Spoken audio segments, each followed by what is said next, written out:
way that I feel right now. I believe that this is the way I'm meant to feel. I believe I'm meant to feel proud of myself. I believe I'm meant to feel invincible. I believe that I'm meant to feel my own empowerment. I believe that I'm supposed to direct the energy that creates worlds. I believe that the sifting and the sorting that I've done has all been about that.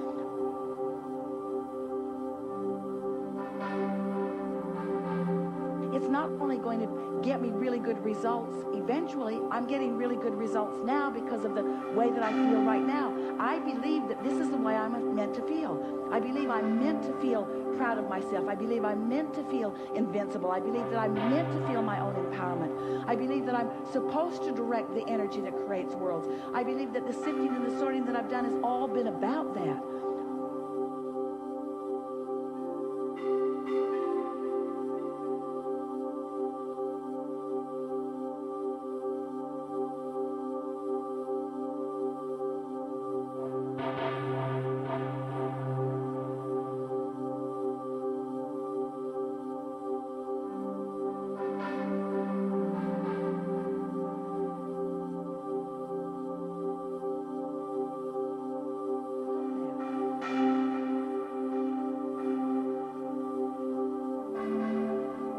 It's not only going to get me really good results eventually, I'm getting really good results now because of the way that I feel right now. I believe that this is the way I'm meant to feel. I believe I'm meant to feel proud of myself. I believe I'm meant to feel invincible. I believe that I'm meant to feel my own empowerment. I believe that I'm supposed to direct the energy that creates worlds. I believe that the sifting and the sorting that I've done has all been about that.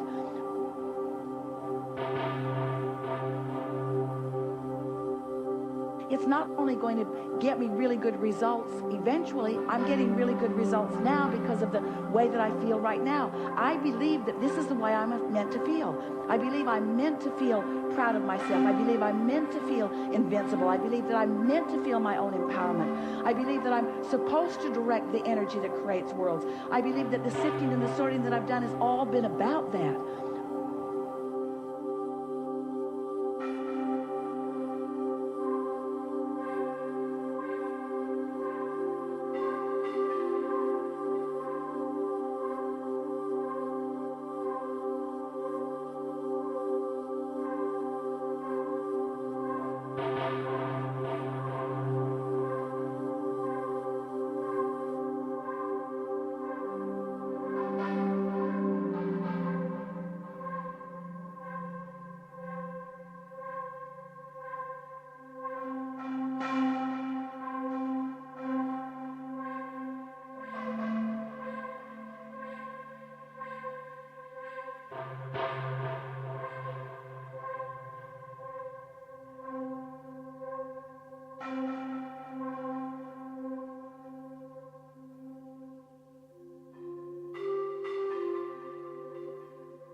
It's not only going to get me really good results eventually, I'm getting really good results now because of the way that I feel right now. I believe that this is the way I'm meant to feel. I believe I'm meant to feel proud of myself. I believe I'm meant to feel invincible. I believe that I'm meant to feel my own empowerment. I believe that I'm supposed to direct the energy that creates worlds. I believe that the sifting and the sorting that I've done has all been about that.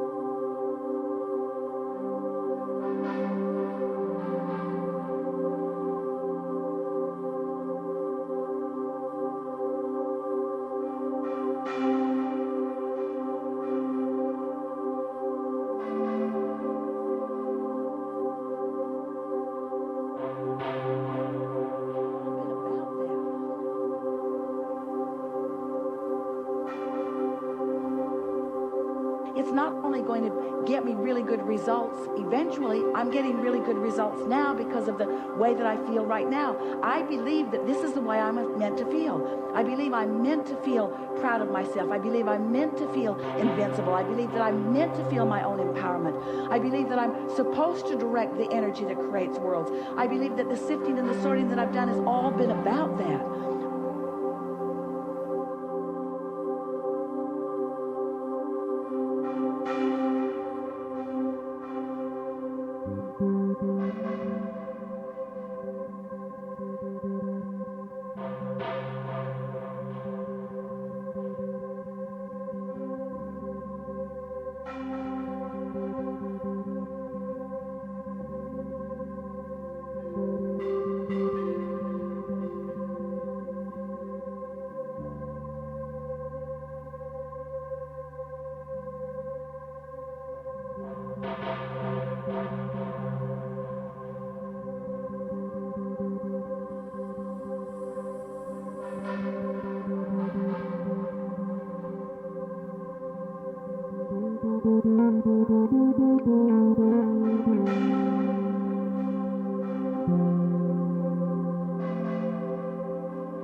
believe that the sifting and the sorting that I've done has all been about that.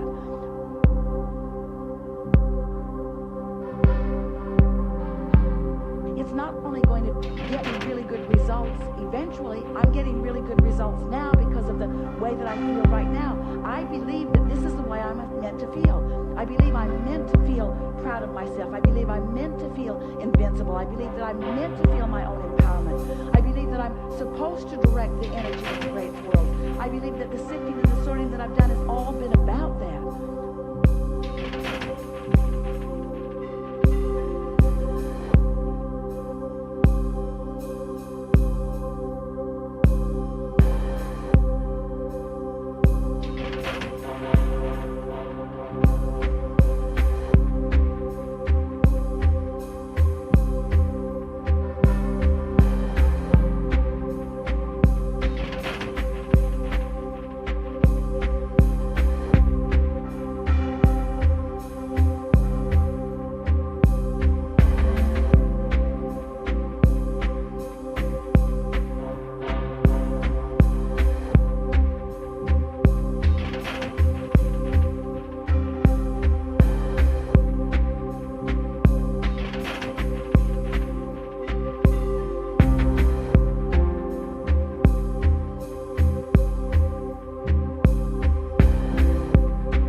eventually I'm getting really good results now because of the way that I feel right now. I believe that this is the way I'm meant to feel. I believe I'm meant to feel proud of myself. I believe I'm meant to feel invincible. I believe that I'm meant to feel my own empowerment. I believe that I'm supposed to direct the energy that creates worlds. I believe that the sifting and the sorting that I've done has all been about that.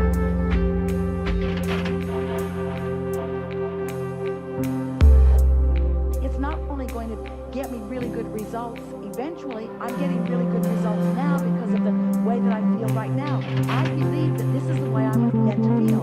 I believe I'm meant to feel proud of myself. I believe I'm meant to feel invincible. I believe that I'm meant to feel my own empowerment. I believe that I'm supposed to direct the energy that creates worlds. I believe that the sifting and the sorting that I've done has all been about that.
It's not only going to get me really good results eventually, I'm getting really good results now because of the way that I feel right now. I believe that this is the way I'm meant to feel. I believe I'm meant to feel proud of myself. I believe I'm meant to feel invincible. I believe that I'm meant to feel my own empowerment. I believe that I'm supposed to direct the energy that creates worlds. I believe that the sifting and the sorting that I've done has all been about that.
Okay, while he's getting acquainted with this song, welcome in everybody. George G's Doommonger, Paulo Hanzo, Viral Beats. This World Needs a Hero is watching the movie of some sort. Reconsider it. Sketchpad.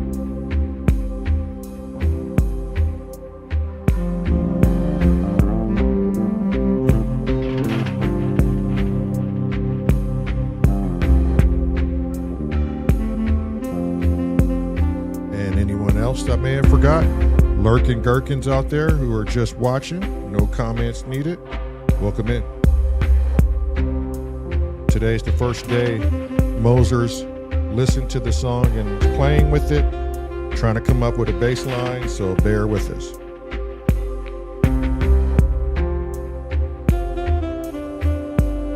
Thought I saw probes come in.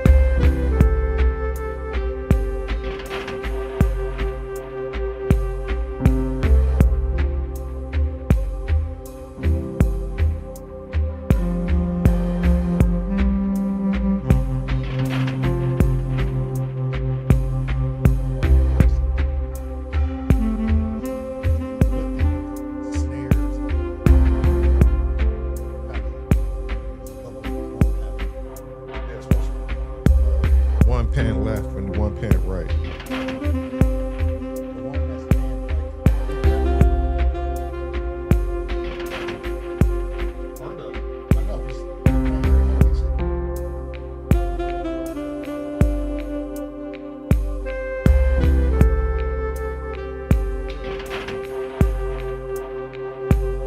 Welcome in Warheart Arts, Uncle Chrome.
You want me to double time the bass drum and put it on a more of a push? I just need some, yeah. Let's see what that does. Yeah.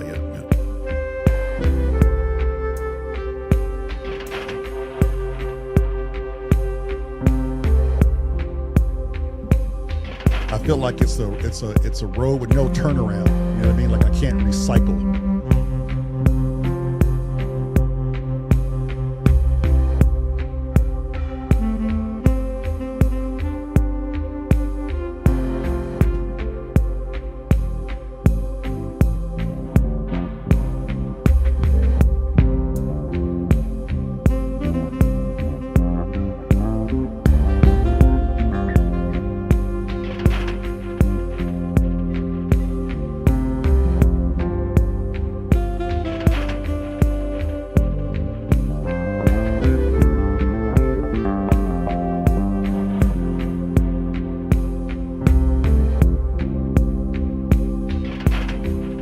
Welcome into Machines One, Tone Smith.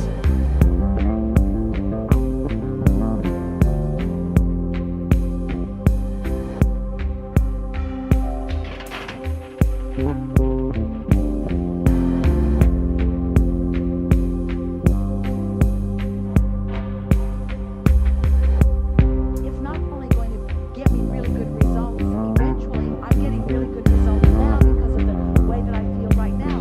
I believe that this is the way I'm meant to feel.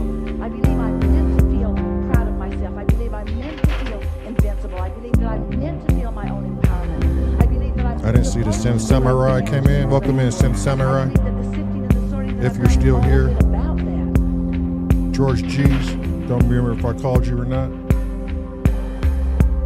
It's not only going to get me really good results eventually, I'm getting really good results now because of the way that I feel right now. I believe that this is the way I'm meant to feel. I believe I'm meant to feel proud of myself. I believe I'm just trying to find it's like a turnaround so I can get this thing to like get this bass supposed to direct the energy little groove to roll, you know? I believe that the sifting and the sorting that I've done has all been about Just that. working my way around this beat. It's not only going to get me really good results eventually, I'm getting really good results now because of the way that I feel right now. I believe that this is the way I'm meant to feel. I believe I'm meant to feel proud of myself. I believe I'm meant to feel invincible. I believe that I'm meant to feel my own empowerment. I believe that I'm supposed to direct the energy that creates worlds. I believe that the sifting and the sorting that I've done has all been about that.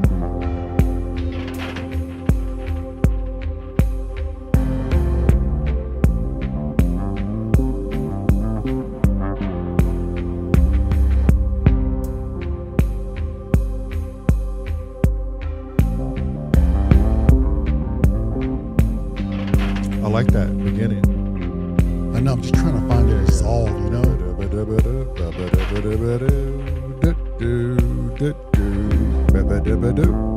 me repeat that. Yeah. Yeah.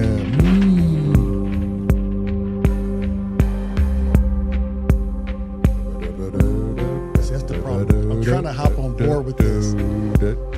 Just keep doing that right there is already. I'm just trying to find my entrance point. Yeah, it's fucking weird timing with these drums. And at 2, it could be whenever you want it, to be I know, and honest. I thought about that because there's no actual progression from the keys holding it down. Right. So I can just kind of free roam it. Yeah, free roam it. Not rush it.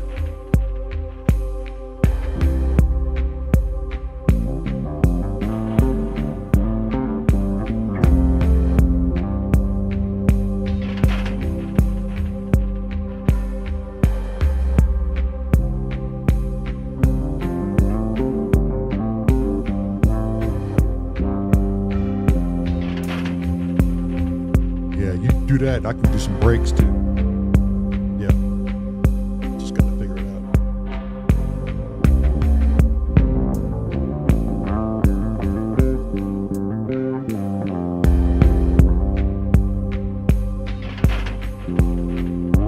Just trying to figure out if it's going to be F that's going to resolve it or G that's going to resolve The it. G sounds smooth. And just let it sustain out too. There's no rush to get back.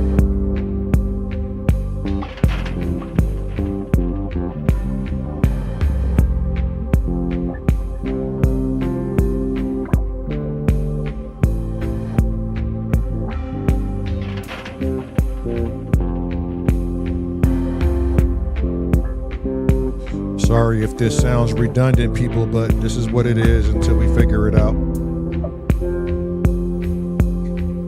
For those of you who are lurking and who are not musicians.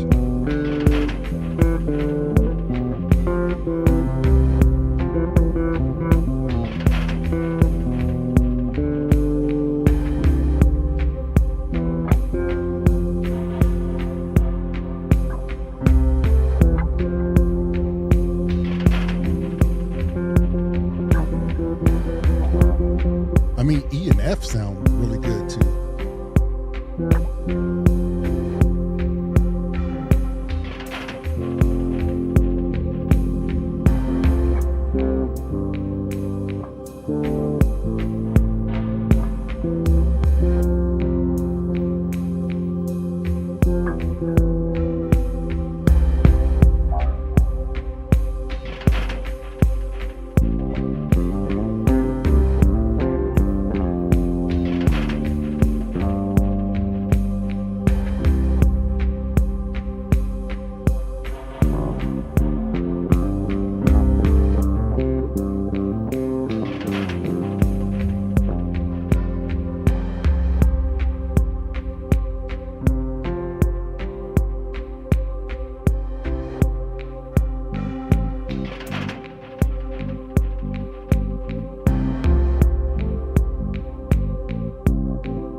kind of like make you want to do a little shuffle now to it, huh? Like a blues kind of.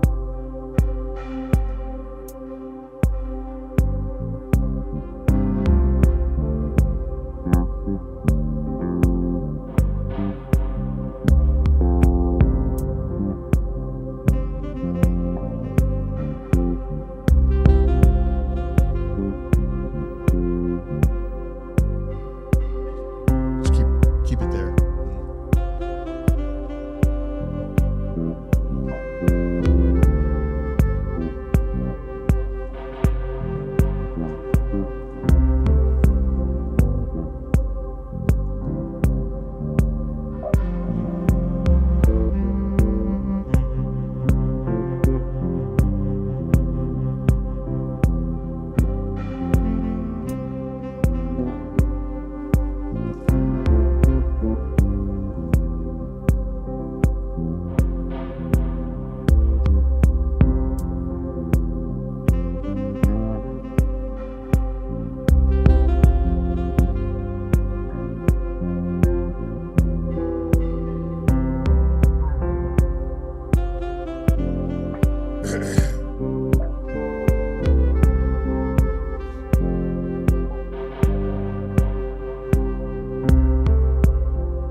This would be a dope 5-minute track once you figure this out and we get the beat breaks.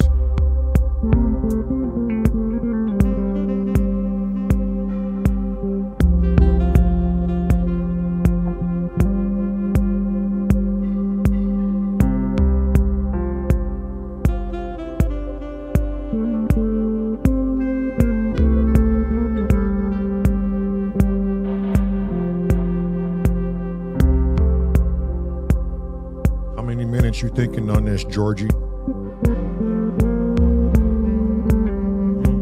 Machines.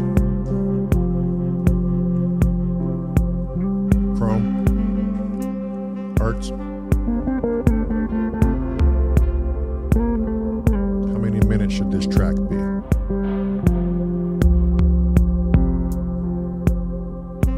Paulo say 7 minutes.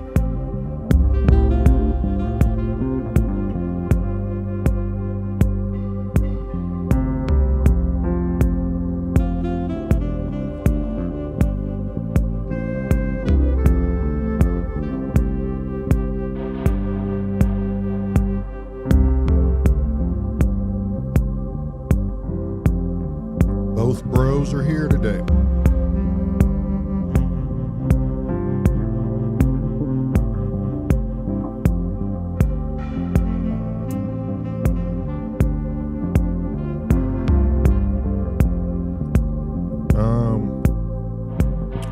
Which bass is this? Oh, the Spectre. Spectre. Euro series. Spectre Euro Series.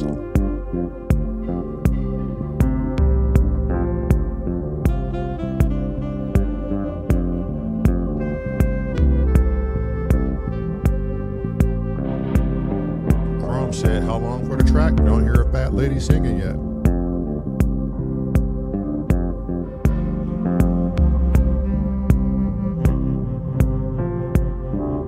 This might find like a sweet spot, 5 or in between 5 and 7 minute track.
How you feeling about this part? Pretty good? It sounds good. It sounds great. Yeah, just something that's coming to mind. Right. Don't worry about trying to find what sticks. Just keep playing to that shit.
limitless trader.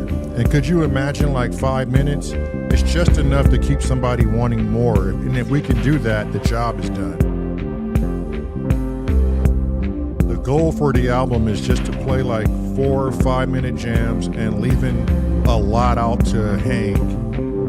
Essentially, you have to either come to a live show or replay the track.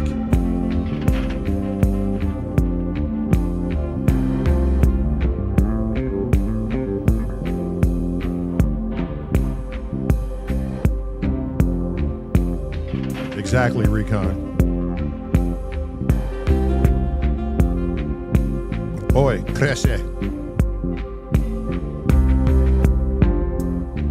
We're going to stop in a minute, Cressy, and then we're going to have a quick conversation on what we talked about this morning as far as YouTube and what people think about their ID being used for certain things.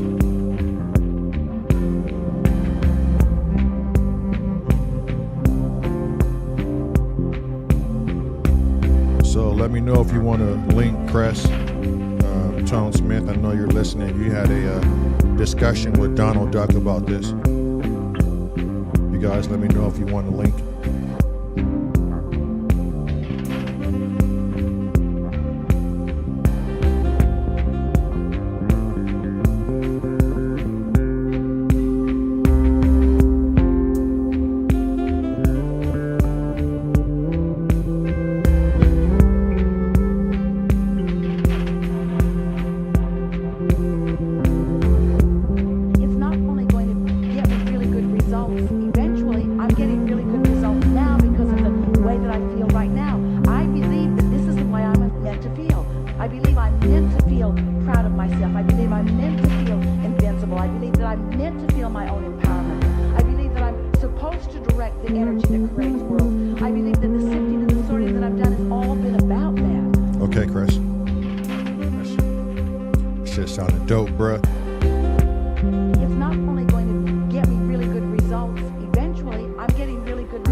That shit was funny, Apollo.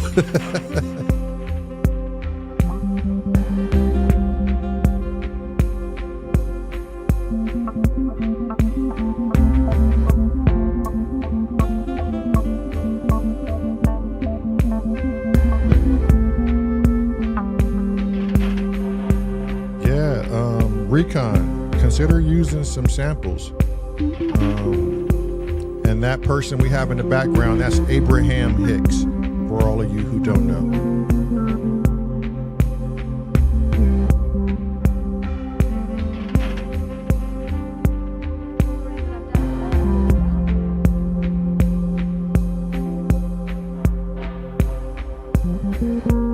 It's not only going to get me really good results eventually, I'm getting really good results now because of the way that I feel right now. I believe that this is the way I'm meant to feel. I believe I'm meant to feel proud of myself. I believe I'm meant to feel invincible. I believe that I'm meant to feel my own empowerment. I believe that I'm supposed to direct the energy that creates worlds. I believe that the sifting and the sorting that I've done has all been about that.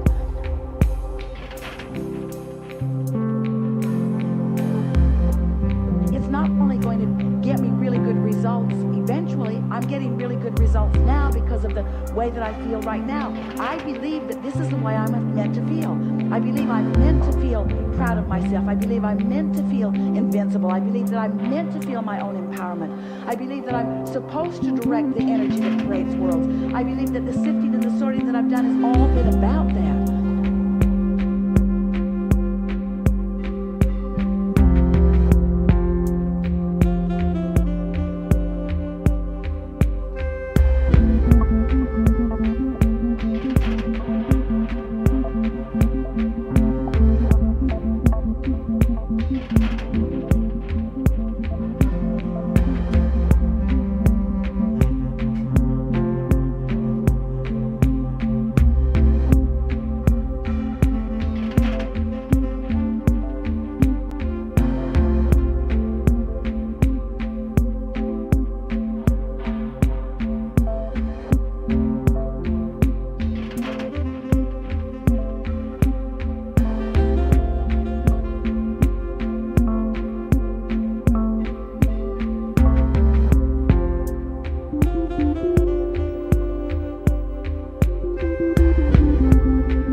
Okay.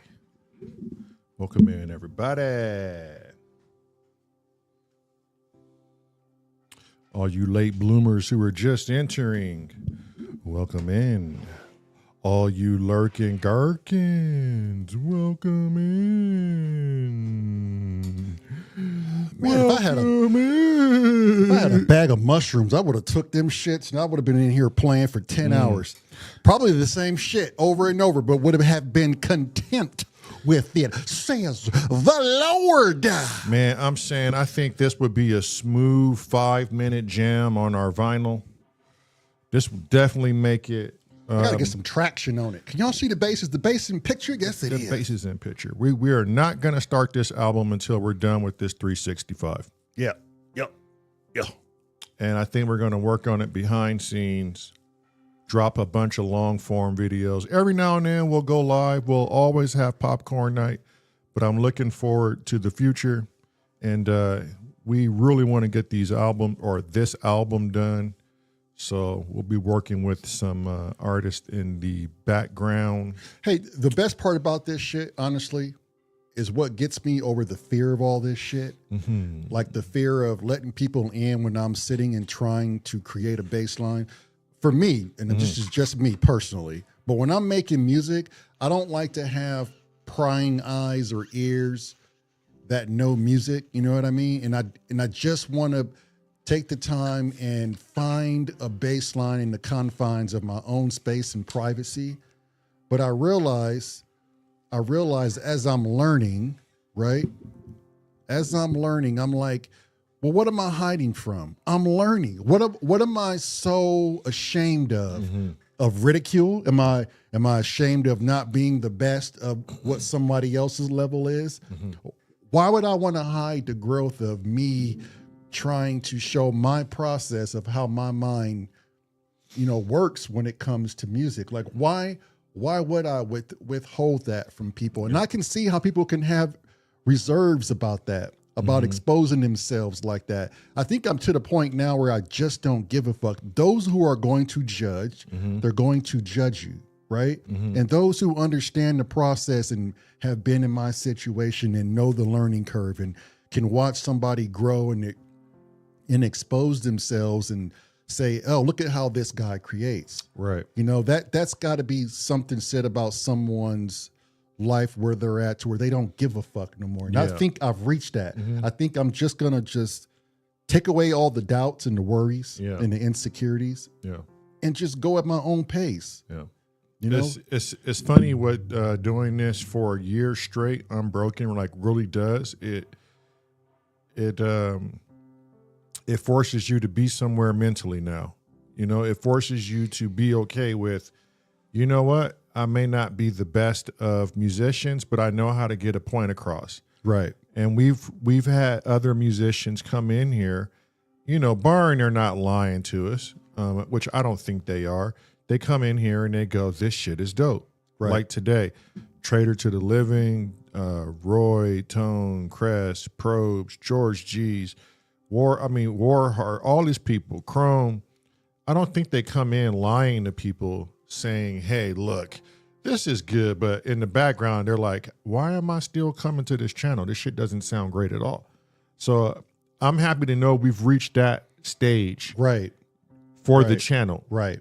I think if we can hold our foundation and you and I hold down a sound and it sounds good, I think we've done our job, and we're only going to progress from there. And when we do progress, and we do have these other artists viewing us, it's almost like a sense of appreciation, or like we earned our stripes for other musicians to be here and listen to us, and we listen to them, and it's like we're earning our stripes, and we're earning the respect from the viewers. You know what I had a hard time with? I had a hard time with thinking, and again, this is just me, and I probably never even told you this, and I would think to myself, okay, we're gonna go on YouTube and we're gonna do this, right? We've only got like 3 years into the game, and it's like, sometimes it seems like a monumental task of just like,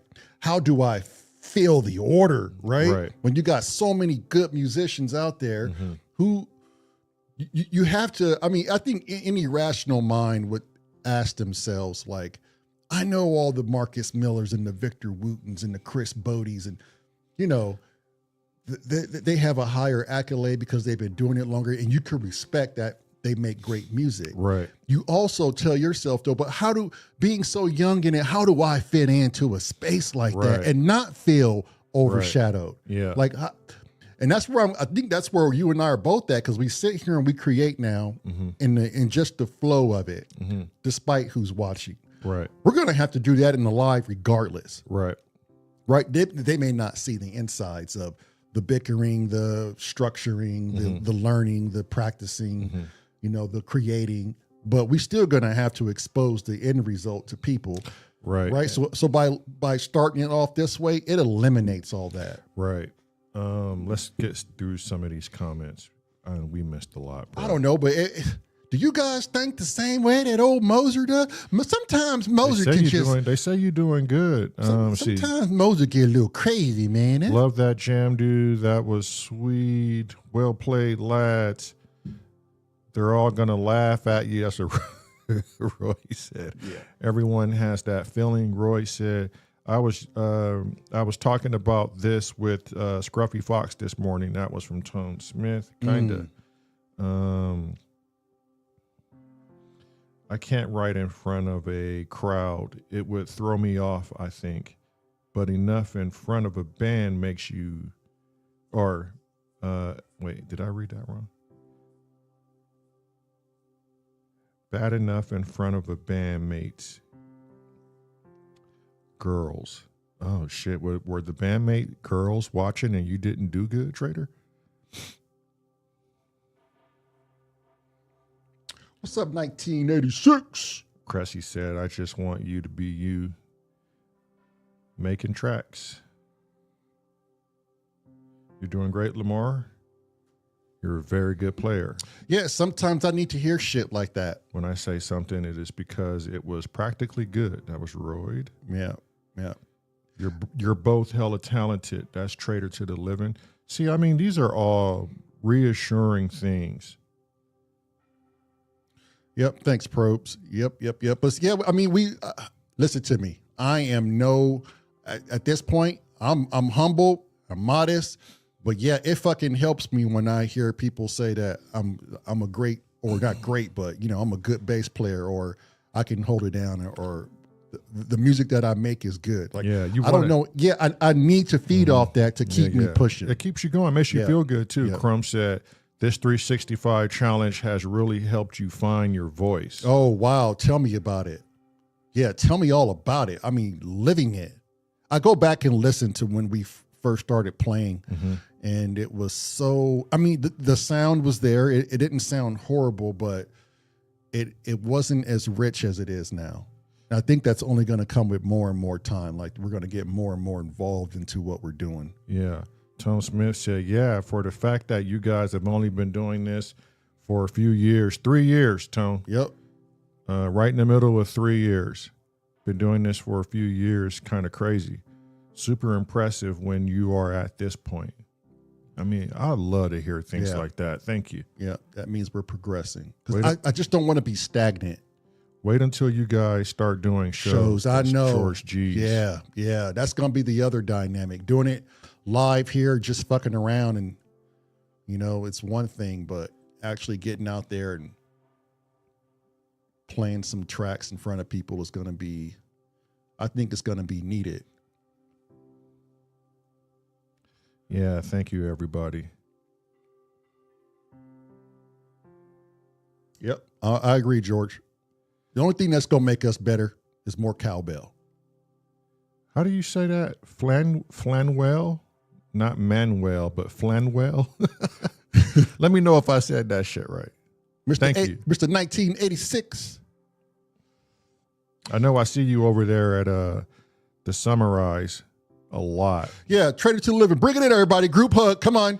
Everybody, come on. No. Bring it in. No. Apollo, stop that. Stop that. Come on, bring it in. Bring it in. Group hug, guys. Come on. Bring that shit in, probes. Stop double dipping. Come on. Bring it in, guys.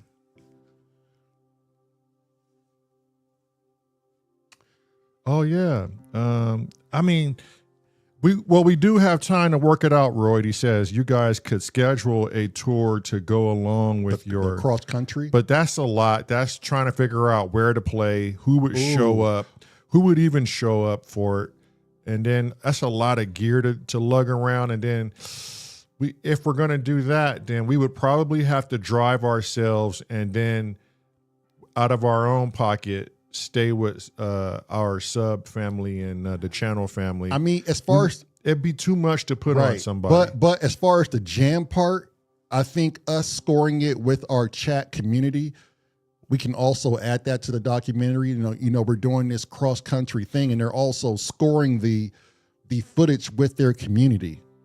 I mean, now think about that. Now that eliminates us having to go play somewhere where you can just hear what we sound and look like. And as we go across this or go on to this fucking nationwide adventure. Yeah.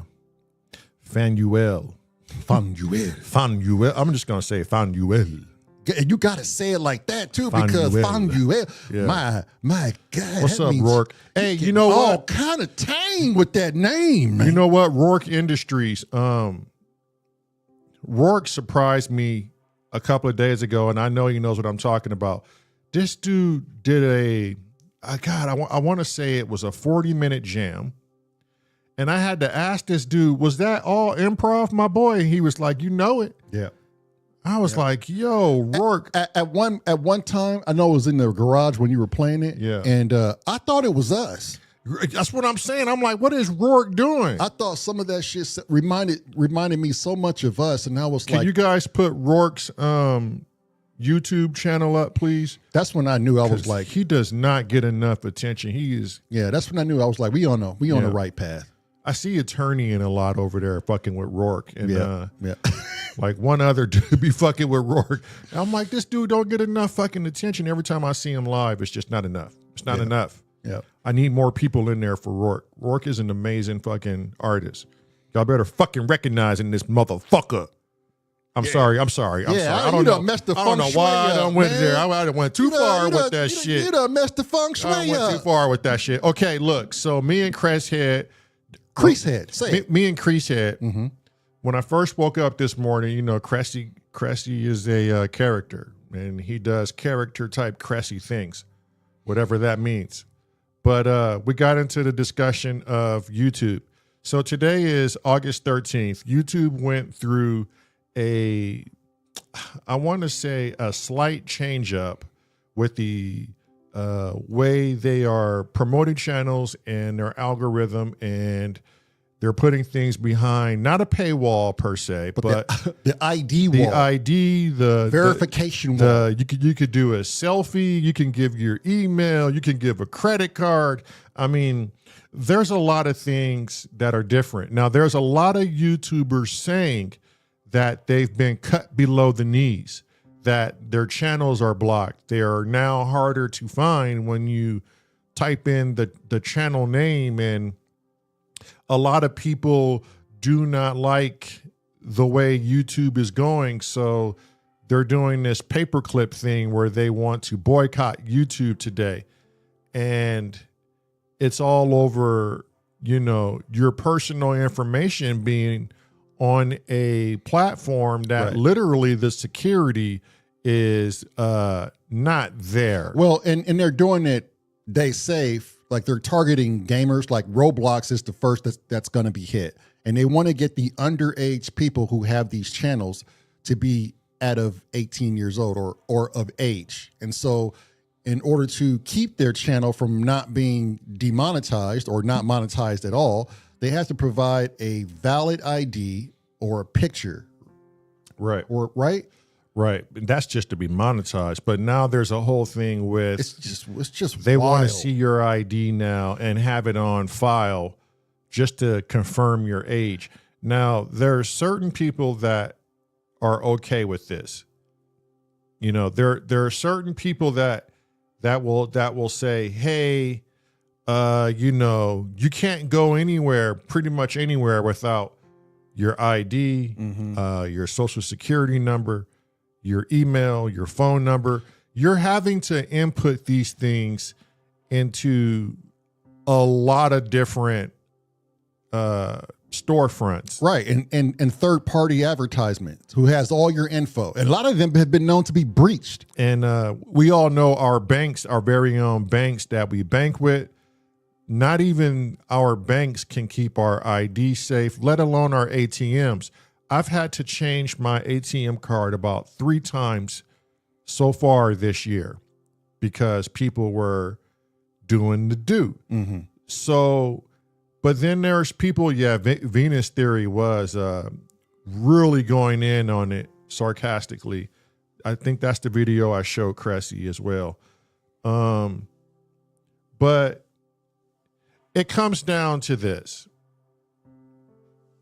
Is there a platform that can rival YouTube? YouTube has a very large reach. It's global at this point. Some countries it's not offered and or it's heavily monitored, so where you can't even do certain things. So it made a niche for itself. Is there another platform that rivals YouTube? Something's been told to me today, and that was, I believe, PeerTube. There's Rumble. Rumble's the political negative channel is what I've come to know. That's what they call it. Like it's a very aggressive, angry, right-wing kind of a... But you don't know until we know, right? Well, that's how it's labeled. Yeah. And if you look at it, it's a lot of conservative stuff. If that's what you're searching for, right? Is there anything? No, it's like or is it just dedicated to political? I don't know. I just, from what I've could gather, it was something that like Trump had also pushed, and it was really made for conservatives. I don't know. I don't know the validity on that, but that's what. Yeah. So we have we don't have any experience with that. Warheart said OnlyFans. I mean, we get OnlyFans. I mean, that's a shit. There's Twitch. That'll turn kinky real quick because you'll get those people in there to be like, I got $100,000 if you suck your brother's toe. And hell, I'll throw an additional $50,000 if you let him suck yours while holding the monkey. Yeah. You know, OnlyFans will get weird quick. Yeah. Twitch is allowing, well, not allowing, but Twitch can cater to podcasting and music. But here's the thing with Twitch. They want the same thing YouTube wants. And they don't save your videos.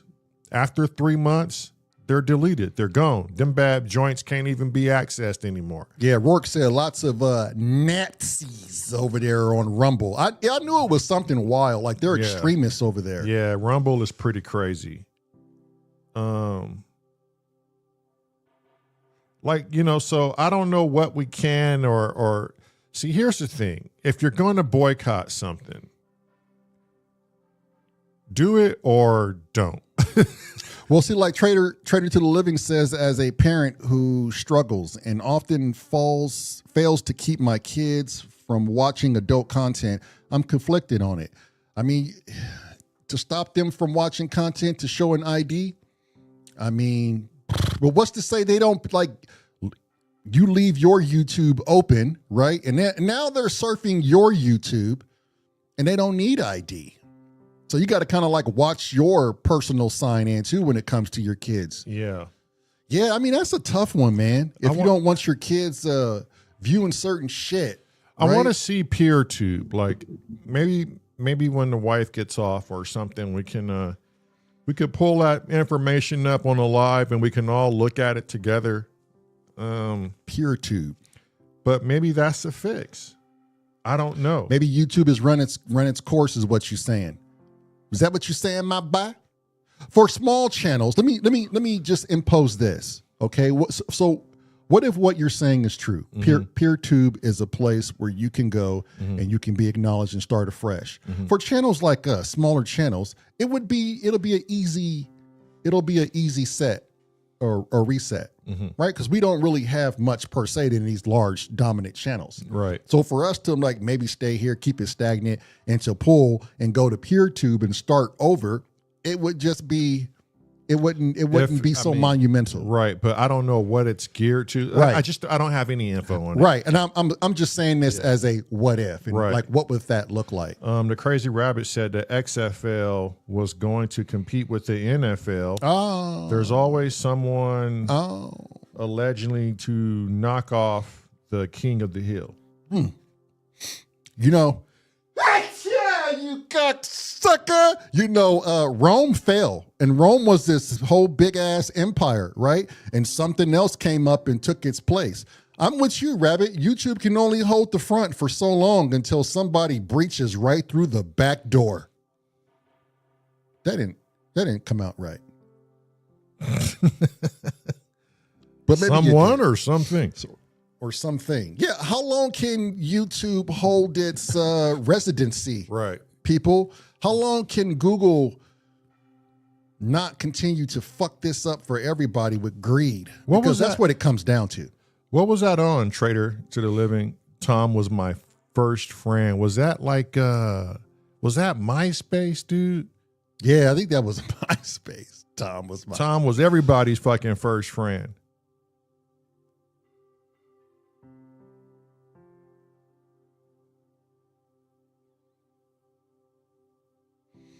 Yeah, if you guys can see Meryl's comment, my brother and I were just saying that before we went live. Do you know we have already given up all of our content or credentials or verification or goddamn social security? Our shit is in so many different places. We have no idea where it is. How many websites you go to where you the first thing that pops up is that goddamn cookies? You want to accept all the cookies? Makes me think of chocolate chip and milk. We're already exposed. He's not lying. I mean, it's just how much do you want to be exposed, though? We're exposed. Like how many places do you want to have your? I mean, it's crazy. It's wild. Yeah, I'm with Roy, man. We don't have any more privacy. That shit's out the window. I think it's been out the window. And as soon as you can accept that, as Roy Droid says, you'll be better off.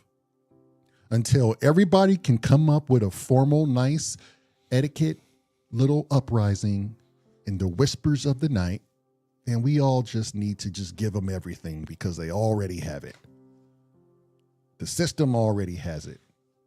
Yeah, I mean, but things are going to be in the ether, right, Cresto? Like, I mean, but really, is the cloud not a real thing? Right? Like, can they not recall things when they want? And how many people's phones just constantly and computers constantly listen to them? Like, how do we know if we ever can cut that off? Like, how do we know though? You ever go to your phone and just you had a conversation with somebody and then that shit is on your Google card the next day? Like, how do we know? How do we know if we ever really truly have privacy? Tone Smith says, let me ask you this then. When you get dressed in your bedroom, do you have the shades open? I do. Well, we are in the backwoods, so there ain't nobody looking, but I mean, I have the shades open. I mean, I'm that promiscuous bad boy. I don't mind showing a little peach fuzz. But yeah, for the most part, the window is open. I mean, if you have homes right next to you, are you going to change with your windows open or your windows closed? It just depends on what type of person you are, I suppose. You know? I can't. Okay. When I go out in public and I need to get gas, Yes. I use an ATM card. I don't use cash. Mm-hmm. When I go to the grocery store, Mm-hmm. I use an ATM card. I don't use cash. Mm-hmm. Just bear with me. Mm-hmm. When I go out to eat, Mm-hmm. I don't use cash. I use a ATM card. When I go to Costco, I use an ATM card. Now, that card holder, the bank, or whatever card it may be, they're watching me purchase these things. Yes, they are. With cash, you couldn't really see what a person was spending their money on other than taking it out at a certain time. Right. Okay.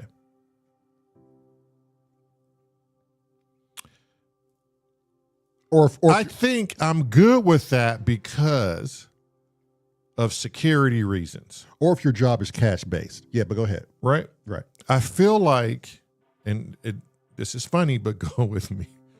I feel safer when I don't have cash on me. Like cash, someone can take and you can never replace it. A card, if someone robbed you or you lost it somewhere, My boy said you just- FDIC insured. you could just freeze it. You get the money back because you FDIC insured. Now, I know that's just one of the ways that they get you, right? Right. Or that's just how times are evolving. But nevertheless, they have you right there. Like they could sell that information to a third party who can track your spending and what you're buying and gear ads to you. And I don't know, probably even fucking dox you or whatever. At that point, if we have a social security number, we are cooked. Yeah. You would have to separate from your physical name, your social security number, go live in the woods to get privacy. At this point, even if you want a landline, even the landlines are tapped. Trader said his Moog is listening to him. The Moog is listening. Warheart Art says money isn't real. Tell that to the 98.9% of the people. I wish they knew that. Cressy says some shops don't even fucking take cash anymore. Paulo say I'm 45 and short. Warheart Art says my drug dealer takes all forms of digital payment. There you go. You got dope dealers taking the square. They're like, don't worry about it. Don't fret. Hello, Swipe friends. a credit card right here.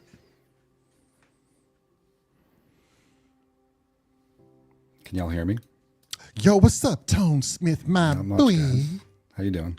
Well, right now I want to lay you down and do a line of cocaine off your glasses. As my brother would politely say, I do declare. What do you think, Tone? I mean, there's no, I don't think there's going to be a short answer as to how one can secure his privacy and be exposed on his own terms, his or her own terms. There's not. We don't have a choice of who can get access to our information, but it doesn't mean you shouldn't protect yourself and just put anything and everything out Right, there. right. Yeah, still do your part. Yeah, 100%. Yeah. I have a lot of feelings about this, but the problem is it's hard to make a lot of these arguments because of the arguments you guys have all just stated. You know, post 9/11 America is a privacy nightmare. If you, okay, so a couple of years ago when the Reddit exodus happened, I spent a lot of time on Reddit for years prior to that. They changed the way their API works, and a lot of users left. I found a new type of community that was like Reddit, that is populated by a lot of technology nerds, and I started reading into InfoSec, like information security stuff, and it changed a lot of my habits. It changed some of my opinions, and like I said before about, when you change in your bedroom, do you leave your shades open? It's easy to say, oh, well, it doesn't matter, all our information's out there, but people still do want and crave privacy. The privacy of changing in your bedroom is a little different than what you do in your own head. And when you're on a computer or on your phone by yourself, you're essentially in your own head. You're ingesting whatever you look up and getting this information. Why should companies that just want to make money off of you get that space in your head? Right. Get to be able to view through your eyes, per se. Right. That's how I feel about that. Tone, I just think it's one of those things where we could sit here, we can acknowledge it, but at the end of the day, we just got to fucking roll with the punches. I mean, we're already there. It's like we could wish it, talk about it all away, but it's like, but we have to look at that and go, but we're comfortable with it. Yeah. I'm not talking about just like you and I and the rest of the chat who's not. I'm talking like as a people, we are comfortable with it. It's like when we got the pager, right? Everybody got a pager. For those of you that know what pagers are, we had a pager. We would look at it, we would hold it and go, you know what? Someone's going to call me. We would pay mind to it because it was another means of communication, right? And then we would make little texts out of it. And we manipulated the pager. We were already starting to see this transformation. And then we would come and we would get the cell phone, the ones in your car, right? You could make a quick cell phone. Then we would come and get the phone that's integrated with the internet. Now we have the swipe right, and here we are. We have Google, and I can already see how it's evolved into us, into our consciousness now, to be in this duality where it's the technology age. So it comes with relinquishing not just your mind and your imagination and everything else about a natural life. It comes to taking now precedence of your privacy. It demands all your attention. You can no longer break away from it. And I look at us now and I see, well, how's that going to affect our chemistry as humans?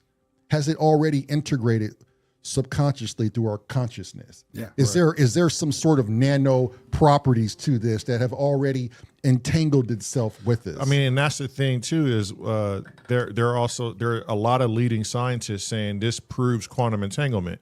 How many times have you went to your phone? And this question is for anyone. How many times have you went to your phone and you were thinking something? You were thinking, oh, I really want to research, I don't know, a 3D printer, right? And before you type anything in, that's the first thing that pops up. Or you just type in the letter T and it populates 3D printer. Right. Like, how many times have you thought of something before you actually searched it and it popped up? Like, this can be quantum entanglement, or this could be a merging of I don't want to go so esoteric, but this could also be third parties using AI to predict what you would search at any given time throughout the day. Now, I know it sounds far-fetched, but they're getting these things fine-tuned to the individual. I do believe there could possibly be some sort of quantum entanglement effect where the brain and the phone are accessing the information from the same source. right. as like two antennas pulling in the same signal because they're in the same space. Well, and that's my question. I wish I knew a physicist because I have questions about that. Like, do we know that if you can contaminate water, this is a wild little freaking imagination here. Just go with me. If we had the technology to like contaminate things, maybe the air, the water with nano properties, right? And then we say we're going to build things like 5G, 6G that can affect those nano properties inside one's body, meaning dictating a certain frequency could get you to feel a certain way or to put you in whatever mood whoever has this technology could put you in, right? So we would like to think that doomsday is a bunch of people dying or the end of the world. But what if doomsday was something where it looked and manifested itself into a technology that can integrate with humans and they can take over the actual thought process and mood through like 5G, 6G network. Yeah. Like, okay. So but that's what I'm saying though. And it's, have you seen Black Mirror? No. Okay. Tone, Why is that already out? Tone, have you seen it? I've seen a lot of Black Mirror. Okay. Like, Oh, what, shit. like 6 or 7 seasons worth of it now? Did you? I haven't seen. I'm not caught up by any means. But Right. Oh my God. So on one of them, I'm not going to spoil it, but this guy who writes code for games, right? He's written a code that keeps these entities alive in this game. And you got to feed them and they constantly multiply. Long story short, they got super developed and they created a sound. Okay? It was within the game at first. They convinced this individual to go to a major radio network, right? Or I think it was like the FBI or some shit, an FBI building. And they somehow tricked the FBI investigator into tapping in or typing in a couple of things into the computer, which then, long story short, released a sound through everyone's speakers. It populated the entire world radio waves. I mean, it got into everything super quick and it emitted this sound. And when it emitted the sound, it changed the thought process of the entire world. It took away the kill aspect and the hate aspect from them. And it just left them with a few things required for humanity. And there was nothing they could do because it was that sound that controlled them. And initially it shut down different portions of their brain. And so could things like that happen? I'm sure they can. Are we there yet now? Maybe not. I don't know. Maybe. But we can, I tell you what, things that humans think about deeply, especially scientists and engineers, the things that we think about deeply, the light bulb, the airplane, the car, there were all concepts and thoughts like this, what we're having right now. Right. If we could do that now, Yeah. I'm telling you, it's going to be possible. We're transferring our voices through phones to people across the globe, Can't and they they can already hear do us. that, though?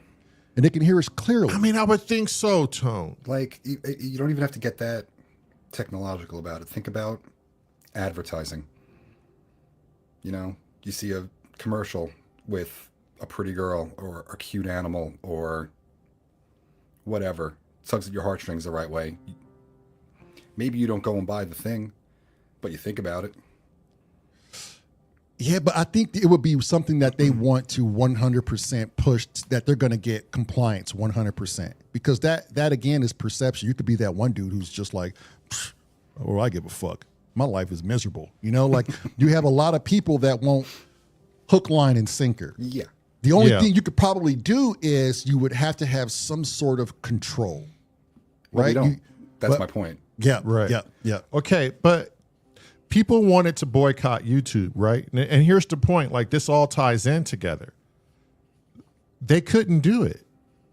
I mean, I was looking at YouTube when I could today, doing many of tasks to see how far would this go. I don't know the analytics on how many people avoided YouTube today. But here's the control process. It's still here. People are still on it. And even if you say let's boycott it, no one seems to have the brain power or the mind control to do it. Now, is that not already a form Of control?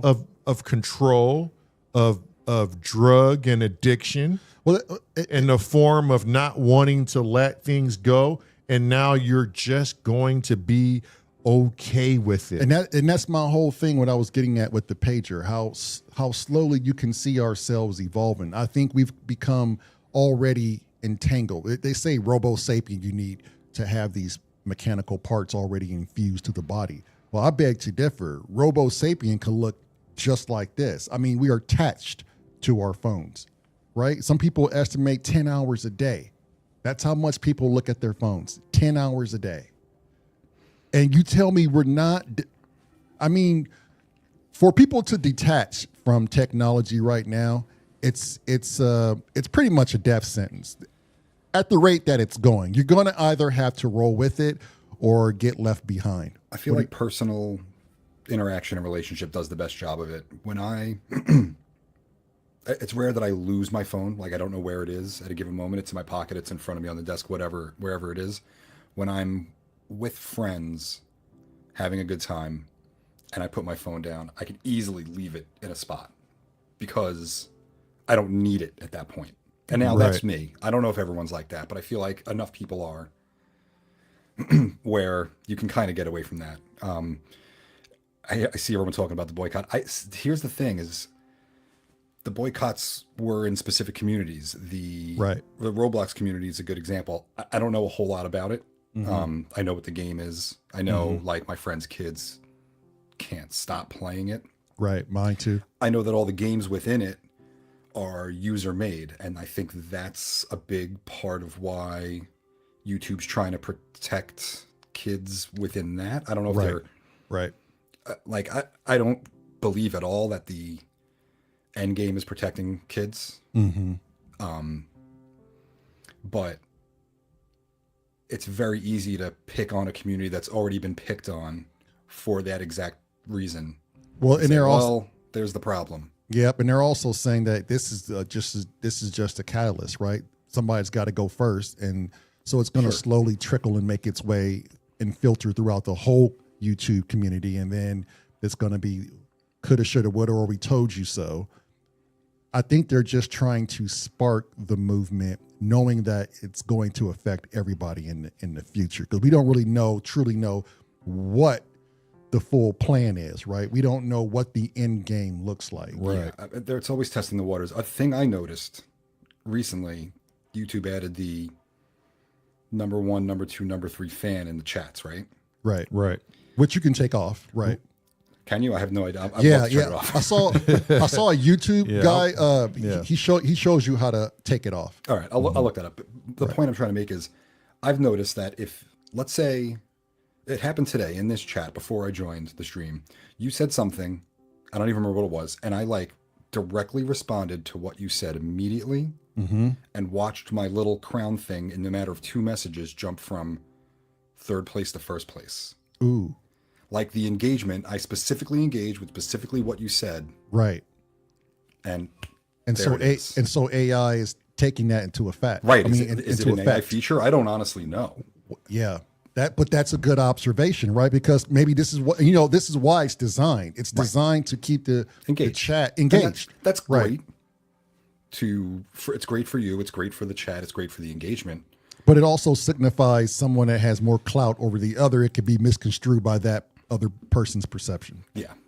So now what happens if we start going off in this chat about and discussion of something that's a taboo subject matter as far as Google's concerned? Do you get shadow banned?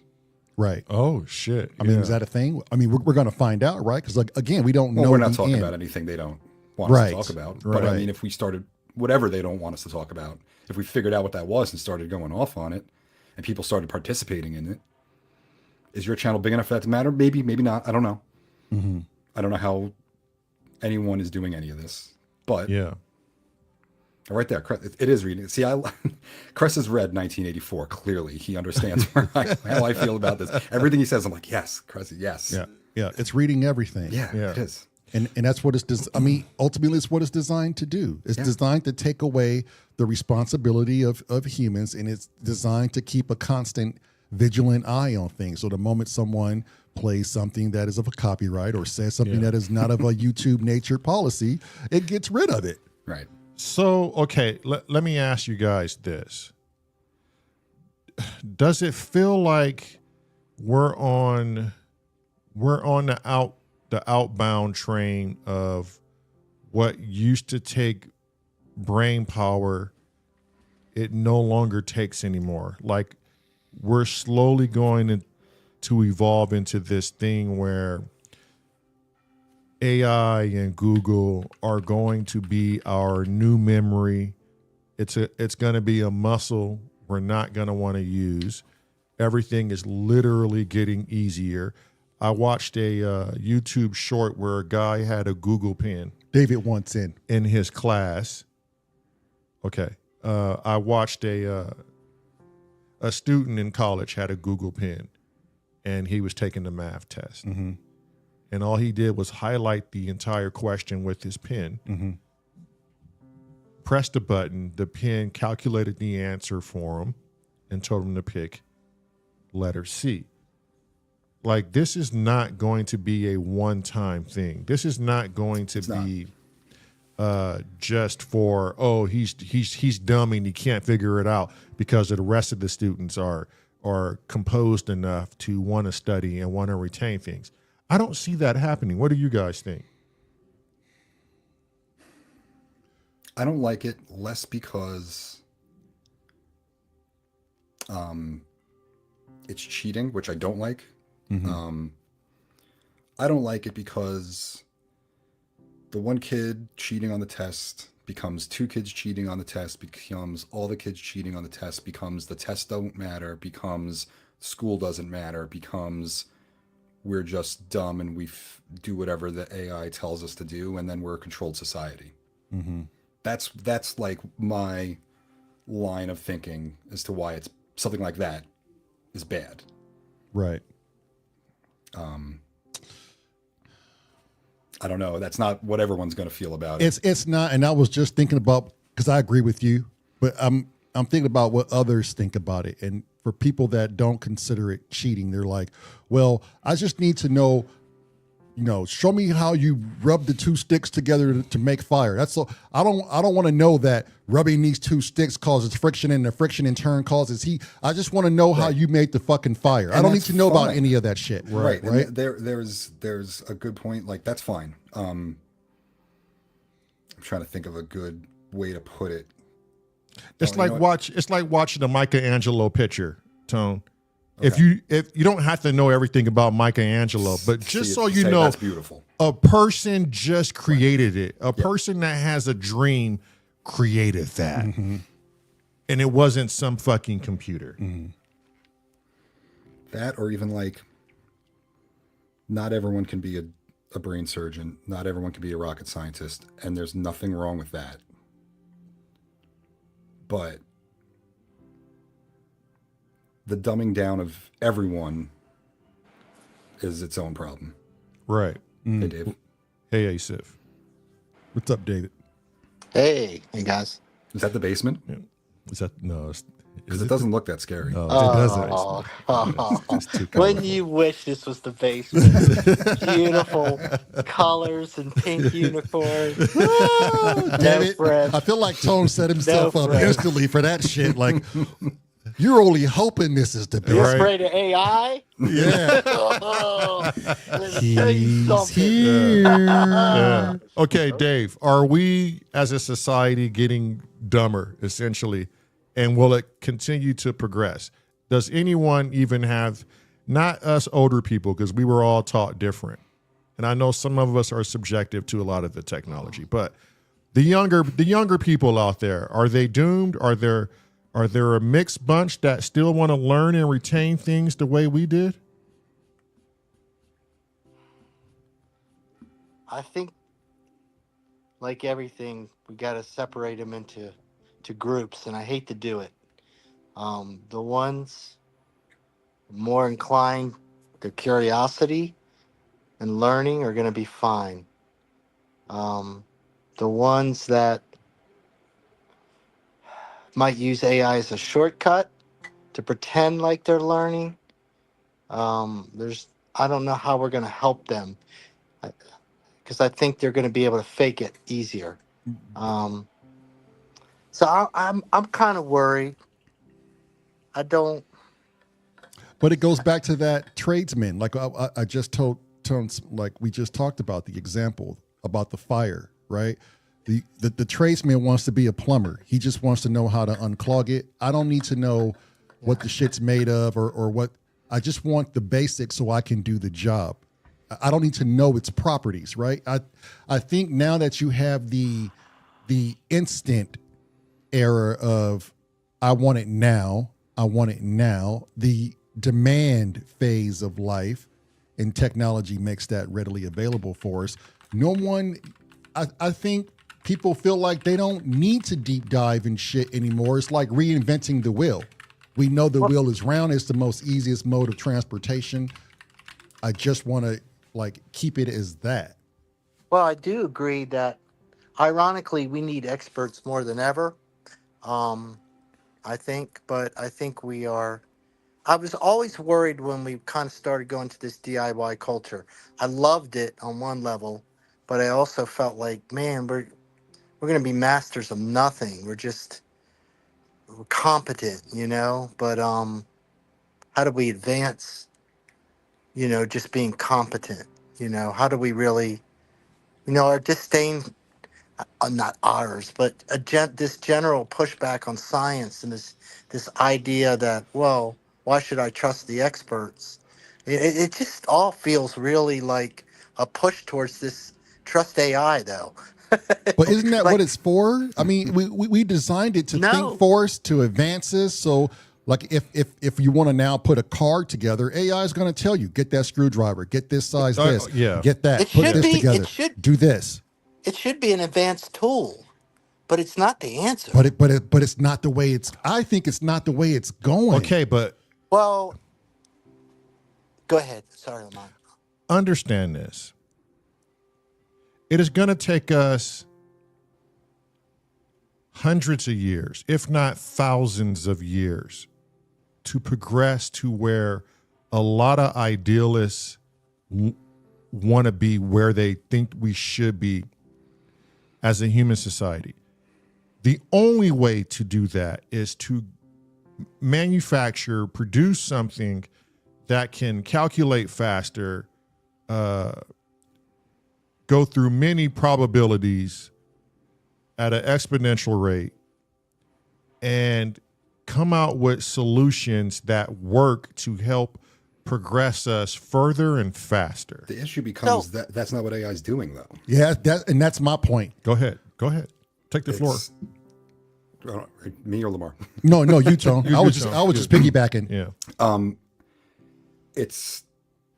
It should be doing all those things, or it could be doing all those things. But what it's made to do right now is just predict our actions and figure out how to extract money from us in the process. That's it.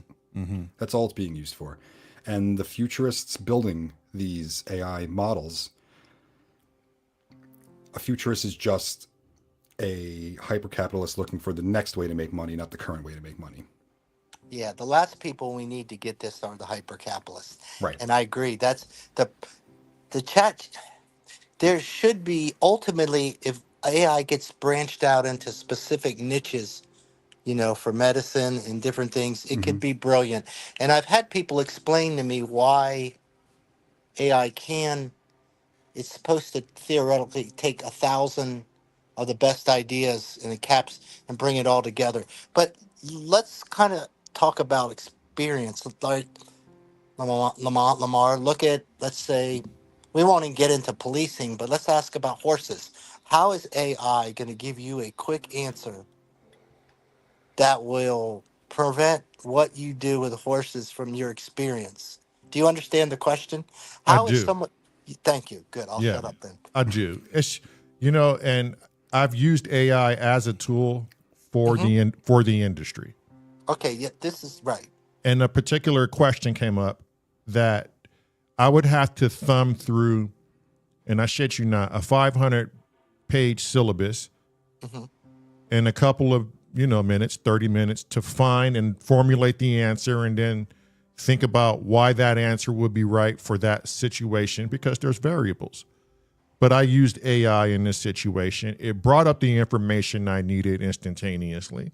It also discerned between why it would do this over that and what to look for.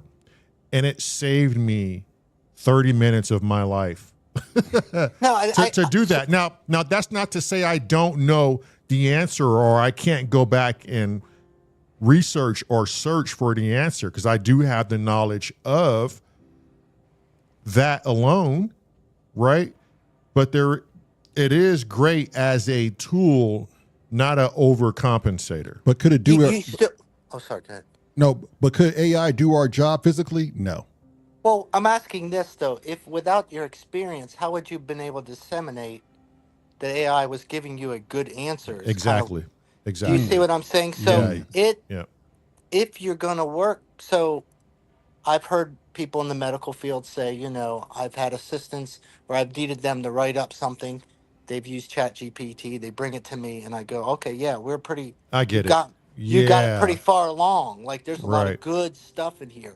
So, the question is, somebody's still got to do the hard work of making of doing the hard job, the little things, all the failures, to get the value that AI has for them. You've got to understand.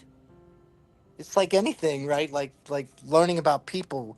You can't just read something and say, well, okay, well that's the social condition. You go, well, no, let me think. Well, I know these people and these people. So I think it will. It will be a tool to make certain jobs faster. And it's going to eliminate jobs. Yeah, there's no doubt about it. I can't see how it doesn't. I worry that, the people that know how to adapt will adapt with it. But man, it just feels like another industrial revolution where we're going to leave another whole group behind. Is what I'm afraid of. It seems like for every civilization, for every generation, they have their not breaking point, but they have their pinnacle of whatever the highlight is of their century, right? Like some are just racism, some would be the Civil War. Oh God. And I'm looking at ours, and I think this is the start of it. It does feel like it. This is the precipice of, do we turn left or do we turn right? And I feel like AI is, because we're at the pinnacle of it right now. You guys think about it. We're at the very surface of it. When our kids become of age, what we now know would be so impossible to conceive of, but yet we probably are hitting it right on the fucking nail with our concepts of what the world may look like 150 years from now. Yeah. It's just the idea, to the earlier point, of it, framing it, and really the perfect way to a hyper-capitalist society, because that is exactly what we're in. We're on capitalism on steroids, and I'm not necessarily an anti-capitalist in some fundamental way, but hyper-capitalism, I got no interest in. Where we just start to take it to another whole level where you just go, well, whoa, wait a minute. Now this isn't working anymore. It doesn't trickle. It doesn't do anything. It doesn't. When you, like what Matt just says, when you take jobs away from people, you're taking away shit from your own mouth. Like the greed giant, he wants to get more greedy, but he's going to take away jobs, a lot of jobs, because a lot of jobs can be taken away by AI. We know this. It's a tidal wave that's happening right in front of our eyes. But what happens when all your little worker ants and your resource fillers have nothing to do? It goes back. It goes back to my point. If you can't supply the masses with some sort of occupation or some sort of doingness, You get universal base income is going to have to come into play. you get a ghetto. It may not be a ghetto in the sense of the worst way we've used the word, but you will get a poverty of Okay, but do you know what that looks purpose, like, David? right? Yeah. Like that ghetto would be so enormous. Okay, but ghettos. That's what I'm saying. You know what I mean? Right. And then at what Yeah, point does that ghetto hyper- do a uprising? Okay, ghettos are the exact example of government wanting to take your hand. Now, just sit and think about okay. that. Okay, just relax. All right. Everybody relax. Just think about what I just said. It's an exact example of the government wanting to take your hand. Now, what does that mean in these ghettos? What do you see they're lacking? I grew up in them. I should know. Education Education. is one of them. It's Okay, a big one. It's a big one. look what AI is doing. Okay, hang on. We're going to work up to this. Okay. I'm here with you. Education is one of them. A functioning household.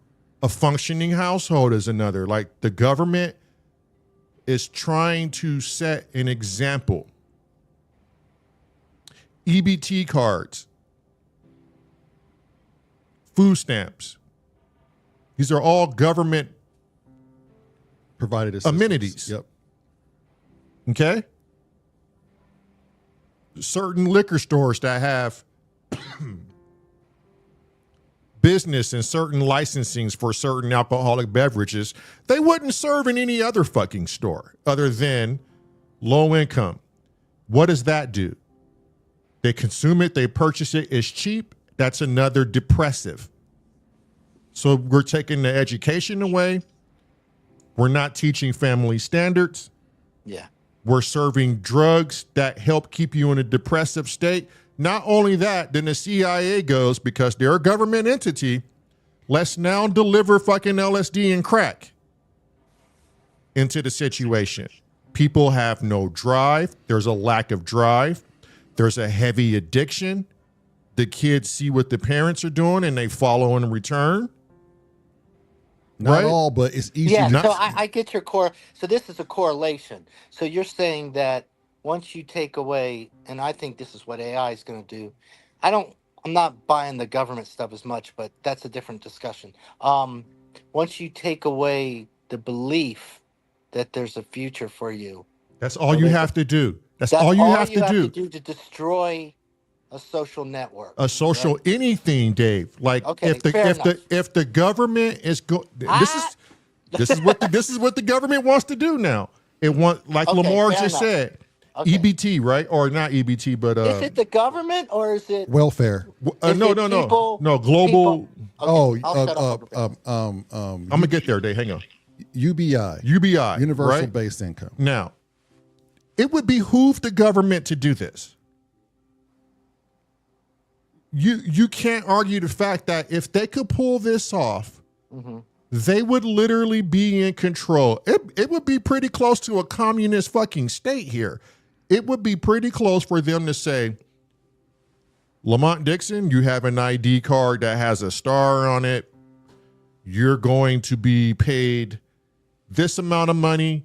You've always operated within the lines of the law. You've never been arrested. Your credit is always this. You're an upholding citizen and we love you. And this is what you're getting paid no matter what until you do something to drop below the threshold. And then they're going to look at someone else to see how productive they are. And they're going to say, you've contributed this to society, but you've also harmed people, you raped, you murdered, and you're going to get, like, if you don't think the government will love to do that, to dictate how you spend money, to know how you like to spend your money, what you're most likely going to spend your money on, do you even save money? It's so much information out there right now, which I don't put the government past me. That would be the end all plan. Put your Okay. face in the cell phone and control your assets. Okay, let me just say one thing. Go ahead. The reason I don't like the government, and I love you, and this is not even close to an argument. This NASA, the government is. Yep. I just don't. Is my sister who works at Library of Congress the government? Because I can tell you, she has zero interest in any of this. But we all That's where go along with it, Dave. It's my other friend. I It's know. not the government employees, it's the government heads and operators, right? Like, No, because I understand. I'm just not. I know what you're saying, and Right. I understand the point.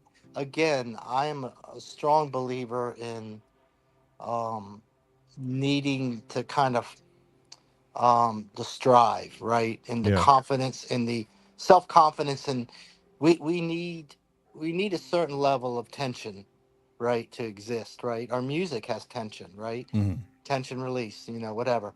That's part of being a human. I do believe that, and I think I agree with you. The last thing we want to do is um, de-incentivize people. But I think what we're talking about here really is a really extremely powerful group of people that aren't necessarily in the government at all. Right. We are seeing is a way to take control. When they start wanting to monetize Mars or something, it just, I don't get it.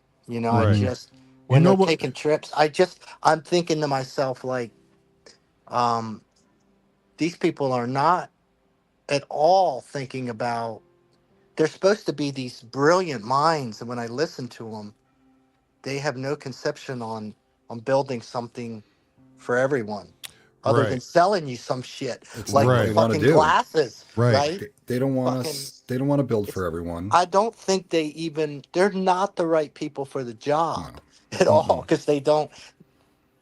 Let me But I ask you. agree, it's hard to look at AI and not feel really worried for a lot of people. Right. Mm. I do think it's going to do some really cool stuff. I think we're all excited about the medical stuff. I think they can really seriously make some advances. I Is sure my hope thing. so. Well, let me I ask you do this too. though. Let me ask you this. I think Tone was going to answer before we all went on our tangents, but what does it? I don't remember. Oh, I'm going to rephrase it. What does it look like if we all have? So, what does it look like when AI takes majority of the jobs that AI can conceivably take, and you take those jobs away permanently, and those people aren't trained to do anything else? It would take time, financial means to go to school to get re-educated, which that's going to, for those many people, you're still not going to have enough jobs to fill. What does it look like when you take jobs from people but replace it with a universal base income? What does that look like for society? Oh, it's a nightmare. Yeah, it's any dystopian, futuristic movie or story you've seen, at least in aesthetics. Trader to the Living mentioned something, and I messaged back to him. People get bored. They stay at home. They have lots of kids because that's all they can do is have sex. They don't Right. contribute to society in any other meaningful way. They don't. And they know it. Right. They know, right? They know it. They they end up living shorter lives that are less healthy, that are not progressing in any way, only regressing, and they become, like you guys keep saying, controllable, and then UBI has to become a thing, and it's Now, if dominoes UBI, and dominoes and dominoes, man, it gets crazy. I know, because if UBI, like Donald Duck is saying, is welfare, which I agree. If that's not in play, and you take all these jobs away, now look at this scenario. Right. And you don't replace them with any income, you're going to tell me not only do I not have a job, but I can't put food on my table. And if AI advanced to the point where it could take away a lot of jobs in the next 2 years, we don't live, at least in our country, under a government that cares to give anything to anybody. That isn't worthy. I don't know how you want to put it. And No, and I'm asking these questions because I just want to know what you all think, and Like, what does it look like to you?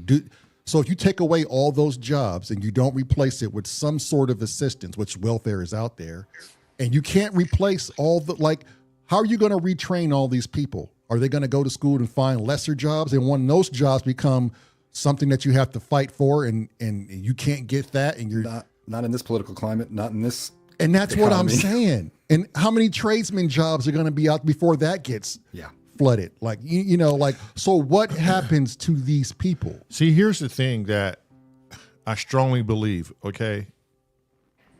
And it's simple. I heard a hip hop artist he said in his lyrics, he said, "This revolution will not be televised."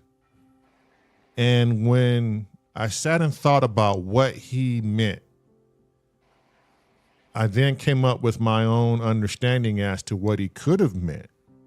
I would assume censorship. I mean, maybe not. Yeah. So I mean, here's the thing. that's what I get. Oh, yeah. Right? Yeah, that's totally plausible. Right? Absolutely. So I thought to myself, I said, hey, this is what it means to me. We're not going to notice it. We're not going to notice when there's a singularity or when there's a tipping point or when there's this, where we've come to the precipice of said mountain and now here we are. I don't think we're going to even fucking notice. No shape, no form. So it won't be televised. As a society, I agree. A lot of us will not notice. I think the people in here talking about it are noticing. Yeah, yeah. I mean, I think the idea of an automated McDonald's is terrifying, because as much as we joke about a lot of those jobs, they are lifelines for people. But look, right? Dave, how efficient would a McDonald's automated be? They no longer forget to take the onions off your burger. No, it doesn't give a shit. Who's checking it? Who's checking? Yeah, who's checking that? But I mean, there's nothing. I mean, there's like, what do you? There's, I mean, I came out of school, even college, and I went to work at a clothing store. Mm-hmm. I mean, you know, first I worked at I worked a few jobs, but I went to work at a dollar store. I had a job within a couple days, right? All I had to do was dress up, right? Be nice. Maybe go back once or twice and say, yeah, I really want this. And I'm working, right? And then now I got a little bit of money. It's not maybe a ton, but maybe you stay at home for a little bit. Next thing you know, though, you're piling up a little bit of cash, right? You're looking around the mall. You find a little better gig. And you start, and you can run the store. Yeah, you're going to work 50, 60 hours a week. But you know what? It's all right, you know, because all of a sudden you've got enough money to, you don't feel like shit anymore, for lack of a better word, about yourself. You know what I mean? You actually have you can get a car of some sort. Yeah, but those times those are long and gone, my friend. So, I mean, like, you know, if we start, you know, this is what worries me, you know, it's like having this uber advanced society, and then just like, and I love the tradesman thing and tradeswoman, however you want to say it. I think that's great. But what I'm also seeing is some of these people, to make an honest living where they have health insurance and everything, they're coming in, it's expensive. You can't afford it. You can't afford to hire them. The only way you can hire them is if they're doing it under the table on a Saturday, Sunday, right? As a side gig, and then they're making good money. So I'm worried about, like, you know, when they come in and tell you, yeah, we'll remodel your bathroom for $20,000, you're just looking at them, and you're just going, I just can't do it. Yeah, I don't have that. Fuck it. Well, but and that goes back to our right. It's not, and that goes back to our point. We're letting AI take it over. But how many people right now in the chat and here right now are looking at means of passive income? Like, are we in a society where it's a standard now to have work a side hustle, to work a regular job and have another side hustle form of income? I know in problem California, is the side hustles are crazy. becoming the jobs. Yeah, right. People are losing jobs, and they're just doing the side hustles. And then, you know, it's like you see the person come to your house at DoorDash, and I do want to tip them 20 or 30%, because I'm looking at them going, man, I got a bad feeling this person needs this money back. They need it. I feel bad for them, you know, like. Right. I want to give them more money than, you know. Right. But that type of job too, like, so for instance, Amazon is already talking about having a driver drive the van and a robot getting out delivering the packages. Yeah, we talked about that. Delta Airline cut thousands of jobs in their factories, and especially the parts and service. They now have a robot that combs the aisles, gets the particular tool it needs, brings it back to the person at the front desk, and he gives it to you. And you know what? Just to jump on this real quick, and I'll shut up. And we can't do nothing but take the $200 flight. We can't pay the $600-700 night Right. flights. Right. We don't want to use the robots. But what choice do we have? But what choice do we have? Because life is expensive. It's seriously hardcore expensive right now for the average person. At a restaurant we just went to, it was Checkers. You know, our server sat us down, took our order, but that was optional. We could have easily used the iPad on our table, placed our order, and then he would have came out and gave us our food, and we could order drinks at the push of a button. He didn't even have to come check on us. I could just hit the button to bring them over. You don't have to go looking for them anymore. And at the end of it, it wanted a tip. And I was just like, okay, but what service did he actually give me? Am I tipping the person or am I tipping AI? Not only that, the company was trying to save money by doing it that way, to not pay employees. Did your service get better? No. No. Did your food get better? No. No. And did it come down in price? Definitely fucking no. And they fucked my order up. More than ever. So tipping is up to 23%. Right. So whose pocket's getting lined? Right. Exactly. Why did my regular, just me and my wife Taco Bell order jump over 20% Oh, it's so expensive. between Good God. 2018 and 2021? And it's Pandemic, bullshit. And that's it. That's a reason why fast food should become now more expensive. Like it's cheaper for the two of us to go to Chipotle than Right. it is to go to Taco Bell. Right. And Taco Bell used to be the joint where you could get a 59-cent burrito, bro, and be good all day. You're right. Now it costs $2.50 for a fucking bean burrito? Yeah. Are you kidding me? And even that comes out skimpy. You had to I'm have eating more. help carrying those burritos out. Yeah, I'm eating more tortilla than bean. Yeah. So let me ask you guys this: Are you going to hold your ground when YouTube asks for more? Now, I don't know what that might be. Man. I don't know what that looks like. So don't shoot me, guys. I'm just bringing in a different mindset here. Us as YouTubers and performers, channel operators, however you want to call it. What moves your position? What makes you not want to stand fast? So, like I was mentioning earlier, I left Reddit, right? And I went to the Fediverse, the Federated Internet. For anyone that's uninitiated, it's basically user-owned internet networks. You've maybe heard of Mastodon. That's probably the best named one at this point. And that is essentially Twitter, or the same type of thing as Twitter. But it's all being run on servers that nerds have in their houses. That they just put it together. They're all connected. There are other formats of this federated internet. Lemmy is a Reddit replacement. That's the one that I spend all my time on. I was never really into Twitter. I'm on Mastodon, but I never really enjoyed Twitter, so I don't really spend much time there. They have something called Pixel Fed to replace Instagram. There's something called what's the Facebook? Friendica is the Facebook replacement, and PeerTube is their YouTube replacement. Now, I haven't spent much time on PeerTube at all yet. The problem with the Fediverse is it's not easy to get started. Even something like joining Lemmy, I go to a website and I'm like, all right, I've got to choose a server. That doesn't really mean anything. It's just how you connect. They're all interlaced. I can go on any of these services and look at the other. I can go on Mastodon and look at things from PixelFed and Lemmy. I can go on Lemmy and look at things from Mastodon and PeerTube. It's all shareable. It all works. And it's all based on what's the protocol? ActivityPub. ActivityPub's like a software developing network. It's similar to GitHub, if you know anything about that, which was a place where different software engineers would get together and trade their information and progress the way software works. And I think that's the best way, because that takes all the money-making opportunities out of it. Right. The real issue with PeerTube and YouTube is the sheer amount of space necessary to hold all the video information.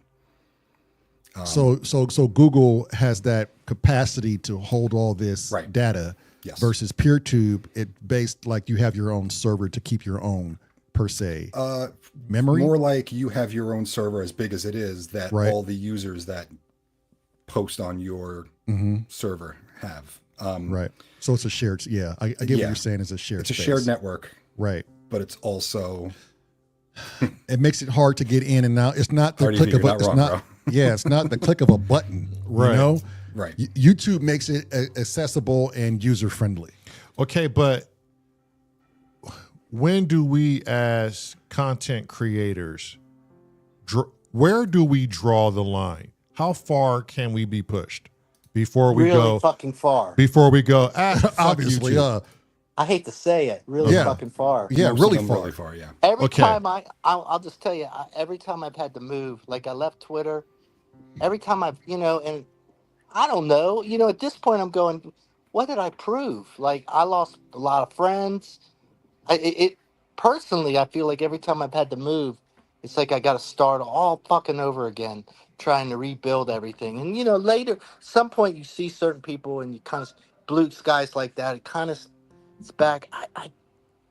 But in another, all of it is a mess. I feel the same way. I think we can go be pushed far. I think Bandcamp could push me far. I mean, I just don't know what I'd do if I had to. I mean, it would be really demoralizing if I had to restart over again. Yeah. Mm. I'm getting tired of doing it, be Yeah. honest with you. But I do get, But what's your end game, David? my end game to have some sort of functioning something, to have Yeah. to have Yeah. some sort of impact. I mean, let's say let's just for example, if I put out an album, it peaked Twitter, I could put out a release, and there's 20 or 30 people reposting it. There were some sales. It was fun. Just that alone was fun. The energy behind it, Mm-hmm. and then it was like I had to start all over again, and So I mean, to have something, something that's worth something to you. So are I you mean- saying? So are you saying if YouTube was to cross the line for what Donald Duck is saying, 99.9% of creators are followers as followers. well. If you're saying YouTube crossed the line to where 99.9% of us refuse to go on YouTube, that would be the end of ASIV Stripe. Like, Well, that- it's gonna like rip one limb off of me, yeah, Like, and I'm trying to spotlight other artists now, so like, I can't help them if I don't have something to offer, if I don't Right. have some sort of scale. So I keep building these micro networks. I need to have some certainty behind them, and what's happening to it's what's killing us in the music business in general right now. We got nothing other than Bandcamp, but we If we have didn't- nothing. We have no way to launch anything. If Right. we didn't We have any nothing. of this, No magazines, no radio. Right. and We have Spotify nothing. Spotify Yes, is shot. it's the That's No, devil. that's a Spotify- wrap. Seriously shot. When That's the devil. Spotify came, it basically just threw a wet blanket on all of us, Mm-hmm. and we're still underneath it. yeah. Like we're just poking holes in it, What if we had none of this? You guys, like, what if it was back to what we would normally do in the 80s? Where would your lives be right now if YouTube was not a thing, or Spotify, or all this? How would David Stripes? How would you survive? I would be better because I know the terms of engagement. I'm just going That's- off the.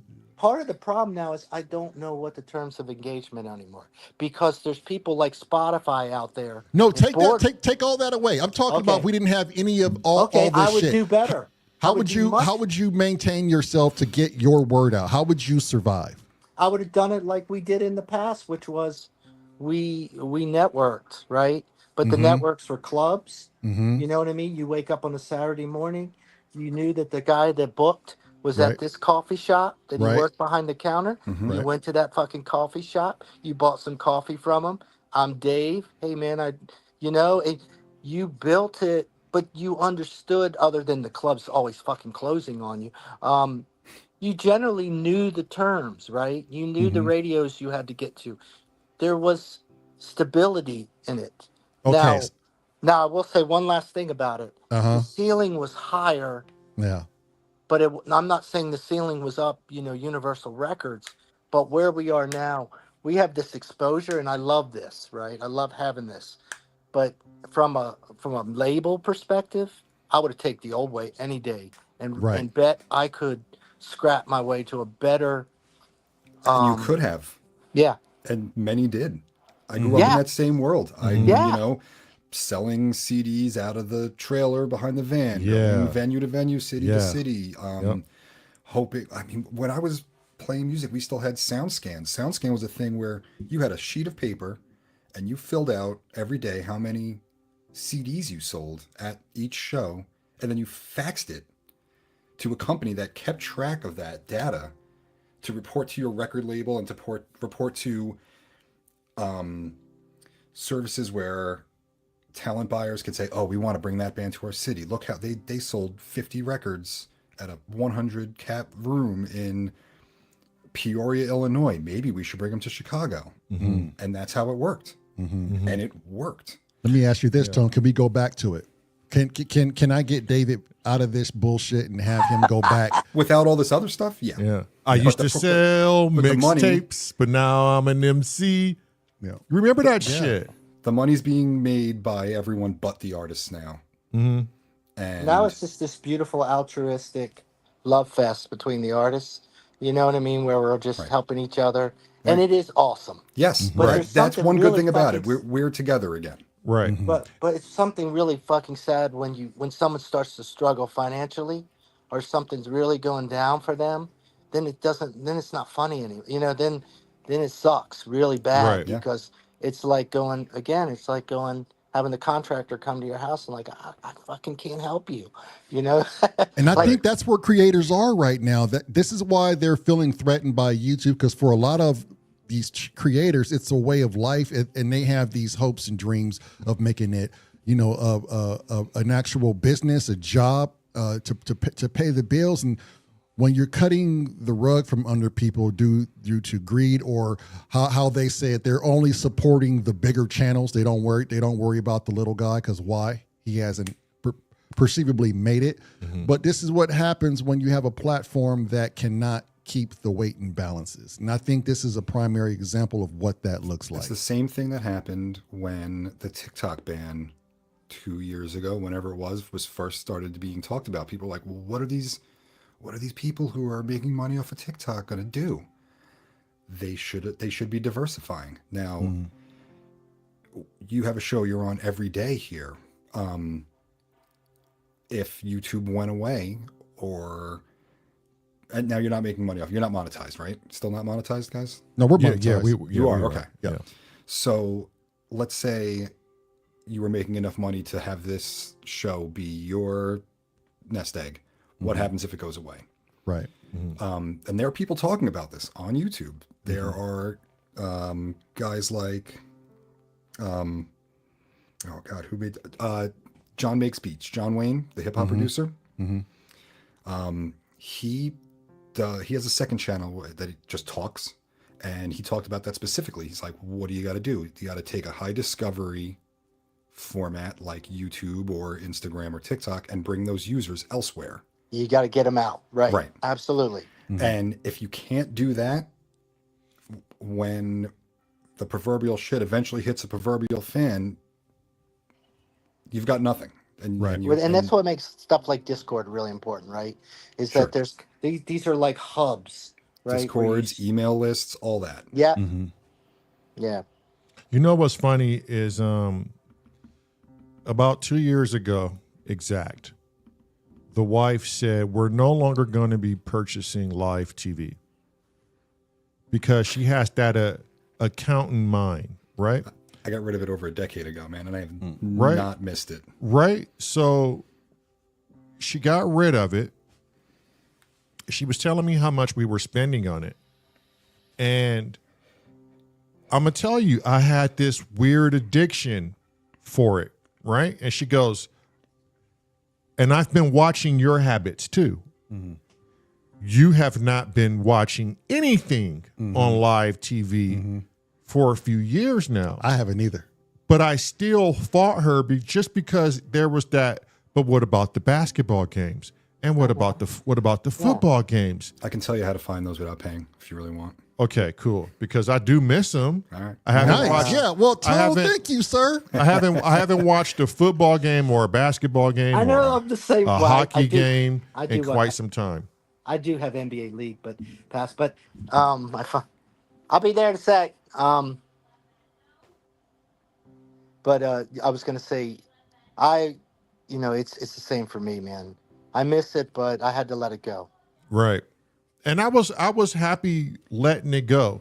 But here's where something else popped in, right? I was like, oh, okay, so we're saving literally a couple of $100 a month that we weren't even fucking using, right?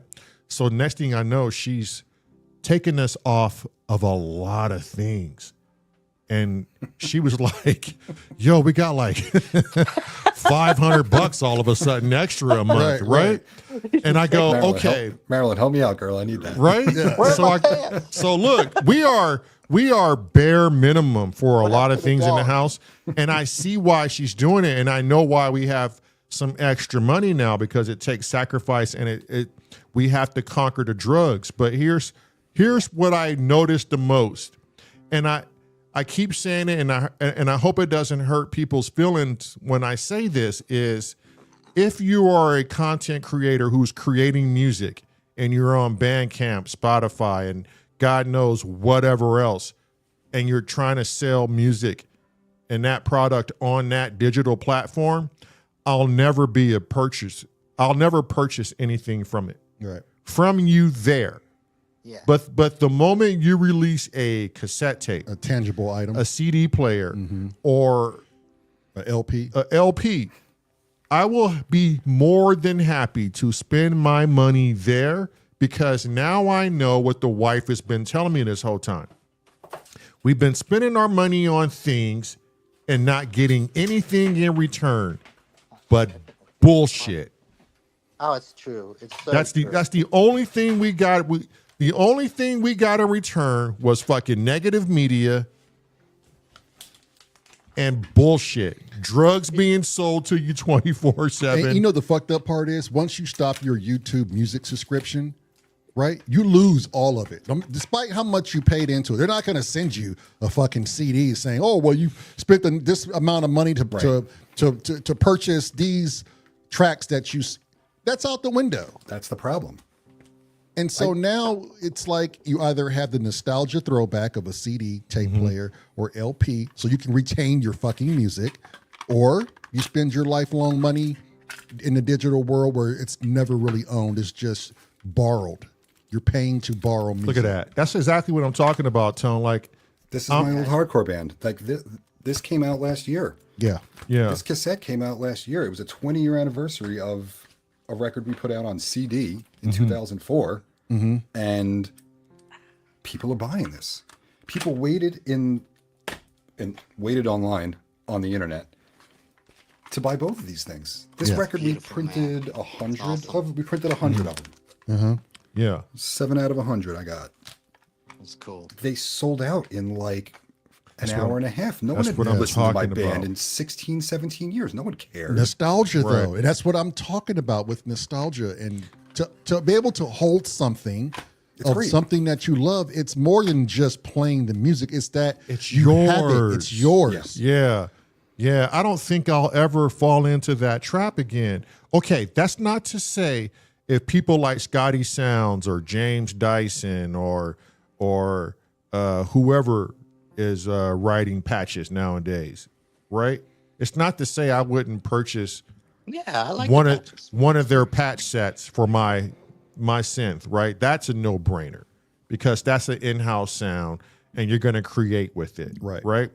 But if you put out an album, I thought it was always brutal when I always said, you know, I'm not going to purchase. Now, it's not to say I'm not going to listen to it on these digital platforms, but don't ask me to purchase your shit if it's going to be only digital. And I mean, no offense by it. Some people took offense, and I'm sorry. But I mean, no offense by it. I'm only going to consume things that I can physically have. right? And that's just your Well, that's personal good news. beliefs. Let me go find my shit. Hold on. Go find it. Go find it. Because we got rid of so many fucking apps, dude. It's like, okay, well, what do we do with the money? We save and we purchase other people's shit. That's what we do with the fucking extra money. Instead of giving it to fucking Big TV and whoever else. Big entertainment. Where can I buy all that? No, I do. Yeah, I do. I love physical. You know, it's. I agree. I think we got to do it. You know, it's one of our the last stands that separates. You know, some of us. I don't know. Maybe. Yeah. It's fun though. I get your point though, and I totally agree with you as far as like all these subscriptions. I'm kind of the mind now, and we've kind of done this. Get rid of all of them, and then see which ones you miss. Right. Exactly. I really think that's the way we have to be, because they do build up, and you know, there's on so many levels. It's got to be a better way to spend our money. It's got to be. It's got. Yeah. But again, we are of a certain era, right? Yeah. The way I kids know. are growing up and the way the world is projected, it's Someone going to made be that a point. nostalgic thing.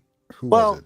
It will, but you know, my daughter wanted Taylor Swift's album. She took me to Target, and she was, you know, and I agree. I'm not worried about the kids. I'm worried about the system that they have to navigate, if that makes sense, right? I still believe in that young people at heart understand how life works, but you know, it is what it is out there for them, you know, and I feel sorry in some way, you know, that certain things they don't have, and then other things I think that's really cool, you know, but I don't have no idea what my kids are going to do when they grow up. To be honest with you, I have no fucking clue. You know what I mean? And That's why I didn't have any. Yeah. I know a big lot part of of the people reason feel anyway. like that. Yeah. Totally. I tell you, it's you do go through those periods where you're just like, shit, man, I got to stay alive forever. Shit, like, isn't that crazy? Like I told my boys, I was like, it's like how our mom told us, it's sink or swim.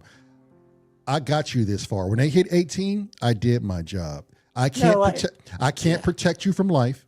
I can't protect you from the things that you're going to go through. I can help you navigate it with some words of advice or a little bit of wisdom. But at the end of the day, if something were to happen to me, I just need to know that you at least know how to take care of yourself. Right. Because everything else is out of my control. It's out of my hands. Yeah. And I think If they don't, they will learn. they one will way learn. or another. But and I also told my boys too. I was like, hey, do me a favor. If I have a record player or a CD player lying around, keep it. Hold on to it and hold on to these records. And maybe if it's still a thing in 40 years, go out and buy a record and listen to music on something other than the digital airwaves. And I don't even know what that looks like 40 years from now, the frightening part. Right.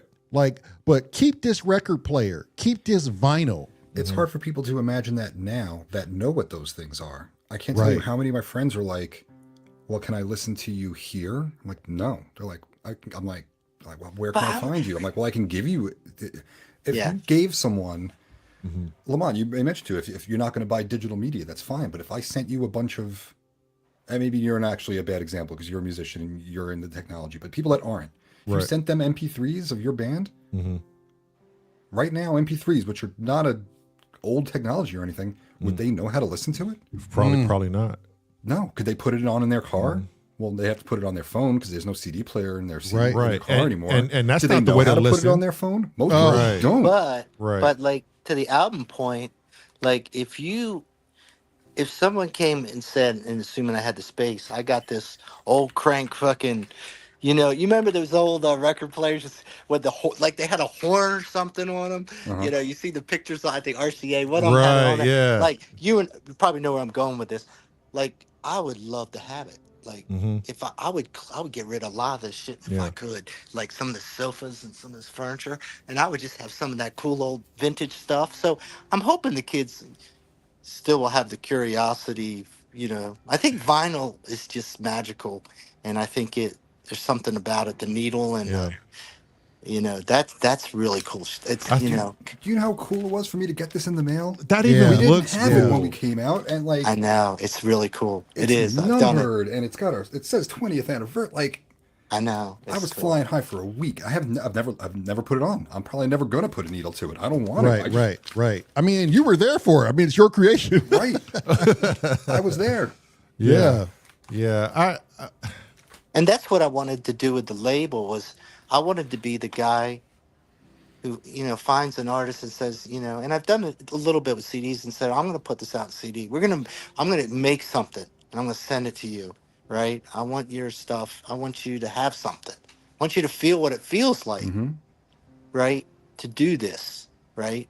Because it's amazing when you have your own music in front of you, right? It's like you finally get it. Like, wow, yeah, I did accomplish something, So I think it's awesome. I just hope it, like Donald Duck says, we're lucky. We're lucky that we had imaginations and we grew up when we did because we knew what it was like before versus explaining it to someone who wasn't there. Right? Because like, I know. how can you explain a feeling and a time of your life that they couldn't even perceive or imagine? It's hard. It's hard. But that's why I love the old movies and stuff. It's like I'm canvassing them for understanding, for moments. Oh, I wonder if that's what they look like. Yeah, look at the neighborhood, like the ones that are filmed in that moment, not like the shit now where they recreate it. And it's Right. just like, or this fantasy. It's cool. Don't get me wrong. I love that stuff, sci-fi. But I think in a way too, I'm mining for knowledge of history. I'm looking. So I like the Internet Archives crap, right? Right. I find some wild shit in there. As long as there's that's a lot of still weird available. Right. Yeah, as long as that's still a thing. Well, I know. I feel like my grandmother, though, when she used to talk like this now, and now I get it. Yeah. Right? Because she would always say, it was different then. It was different. Everything was more connected. It was different then. And we're talking like she was born in 33, 34. And yeah, for her, life was different. Music was different. You spent more time going to the places to actually watch live in person the artists. My dad was a big band musician. I had so much, for a long time, I had so much of his sheet music that he composed for like big bands because he'd do all the parts, and everything. He was the leader. Right. He had so much of it. Mm. Just volumes of the stuff he created.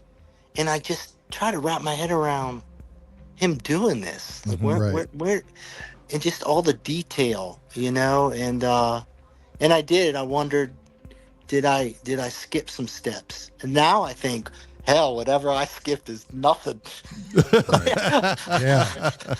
Yeah. Well, I mean, look, to sum up the night, we because I gotta go. We've had a lot of life experience as a civilization, and the rate that humanity has grown to discovering things and going through technology and advancement, we're living in the times where it's no longer taking hundreds of years. It's only taking about 50, 60 years at a time, and that is getting smaller and smaller shit. 5 years from now looks extremely different. We're moving faster. We're having things computing faster. And I think no matter what we're thinking today, the bottom line is we have no idea what people are capable of and what it's going to take for humanity to push back on the growth direction. I think maybe, and I'm being optimistic here, I think what goes around comes around. I do too. We revert back to our true Simplistic destination. selves, Or, yeah. you know, We're still tribal. We're still community based. right. This is very natural for us. What we're doing. This is not. This is good, right? This Yes. means we're learning right now how to adapt to our environment. We're We're- living it in real time. We're on evolving. some level. We're Yeah. evolving, and in most ways, we're evolving instantaneously. Yeah. Yeah. But Hey, I the- gotta go. I gotta eat dinner. Yeah. Yeah, we'll see you. Enjoy But dinner, the but the duality Great of talking to y'all. you two, Yeah, take care. thanks, Asif. We'll see you next time. But the other side to that too is we are evolving, but at the same time we are so anti-pushback. We are so against the evolution, right? Because some of this shit is bullshit. It's bullshit. And we just got to let it go. Tomorrow is Thursday. It will be my brother, myself, and Tone Smith. And we're going to do a thing for Thursday. What did we name it? Third ear? Third ear. Third ear. Third ear Thursdays. Third year Thursdays. Third ear Thursdays. Open your third ear, y'all. And we're actually gonna, ask questions. What were you thinking behind that track, that sound, that ARP, etc.? What did that make you feel? Yeah, What did us it make through you feel? Walk us through that track. If you guys want to be a part of that, join the link. We'll post it tomorrow. Anyone can join.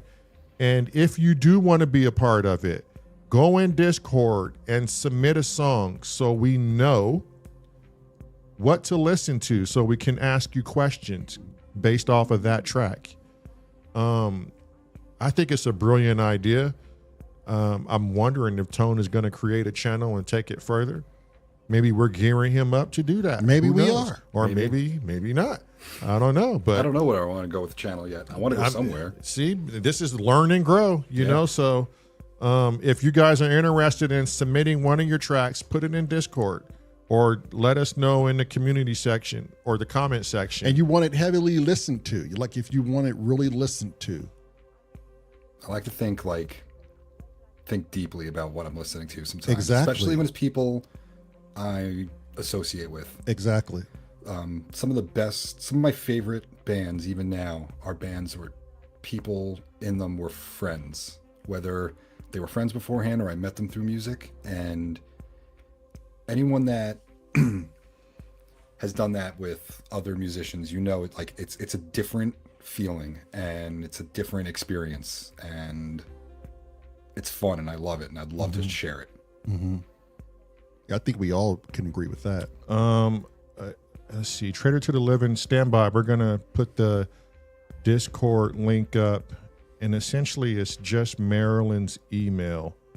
But hang on, she's going to put that up right now. Yeah, and this is going to give me some, it's going to give me some,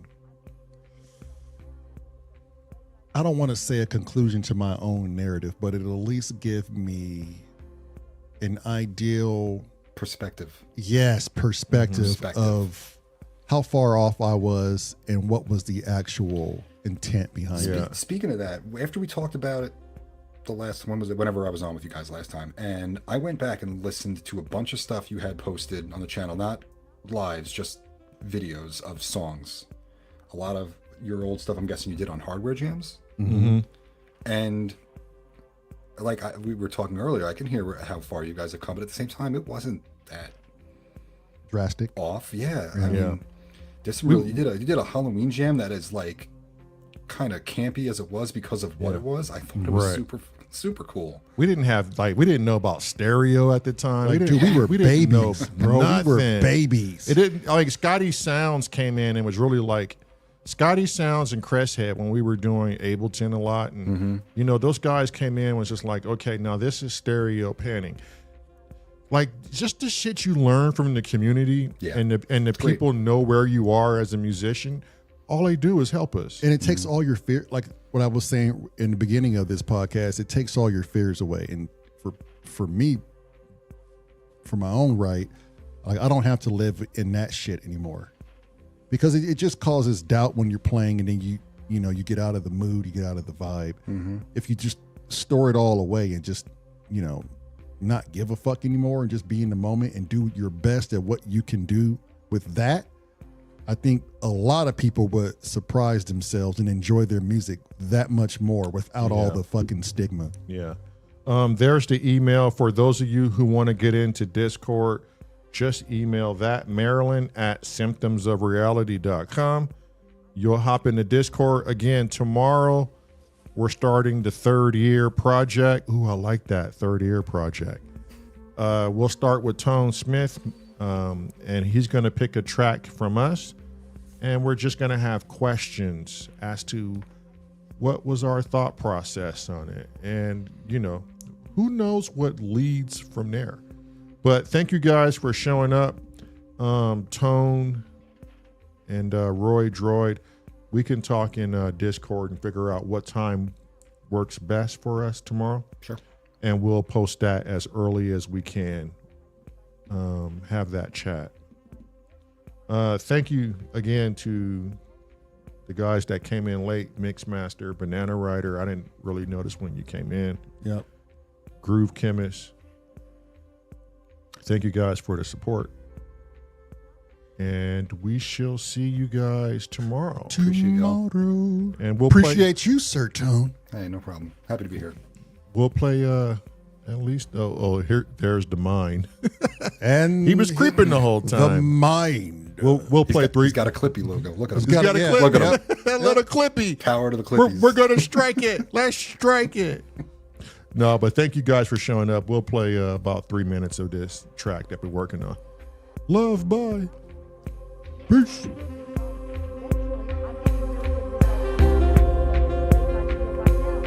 believe that this is the way I'm meant to feel. I believe I'm meant to feel proud of myself. I believe I'm meant to feel invincible. I believe that I'm meant to feel Does my it own really, though? empowerment. I believe that I'm supposed to direct the energy that creates. We'll submit this one I believe tomorrow that then, the Tom. singing and the stories that I've done has all been about All that. right. Peace, everybody. Peace. It's not only going to get me really good results eventually, I'm getting really good results now because of the way that I feel right now. I believe that this is the way I'm meant to feel. I believe I'm meant to feel proud of myself. I believe I'm meant to feel invincible. I believe that I'm meant to feel my own empowerment. I believe that I'm supposed to direct the energy that creates worlds. I believe that the sifting and the sorting that I've done has all been about that.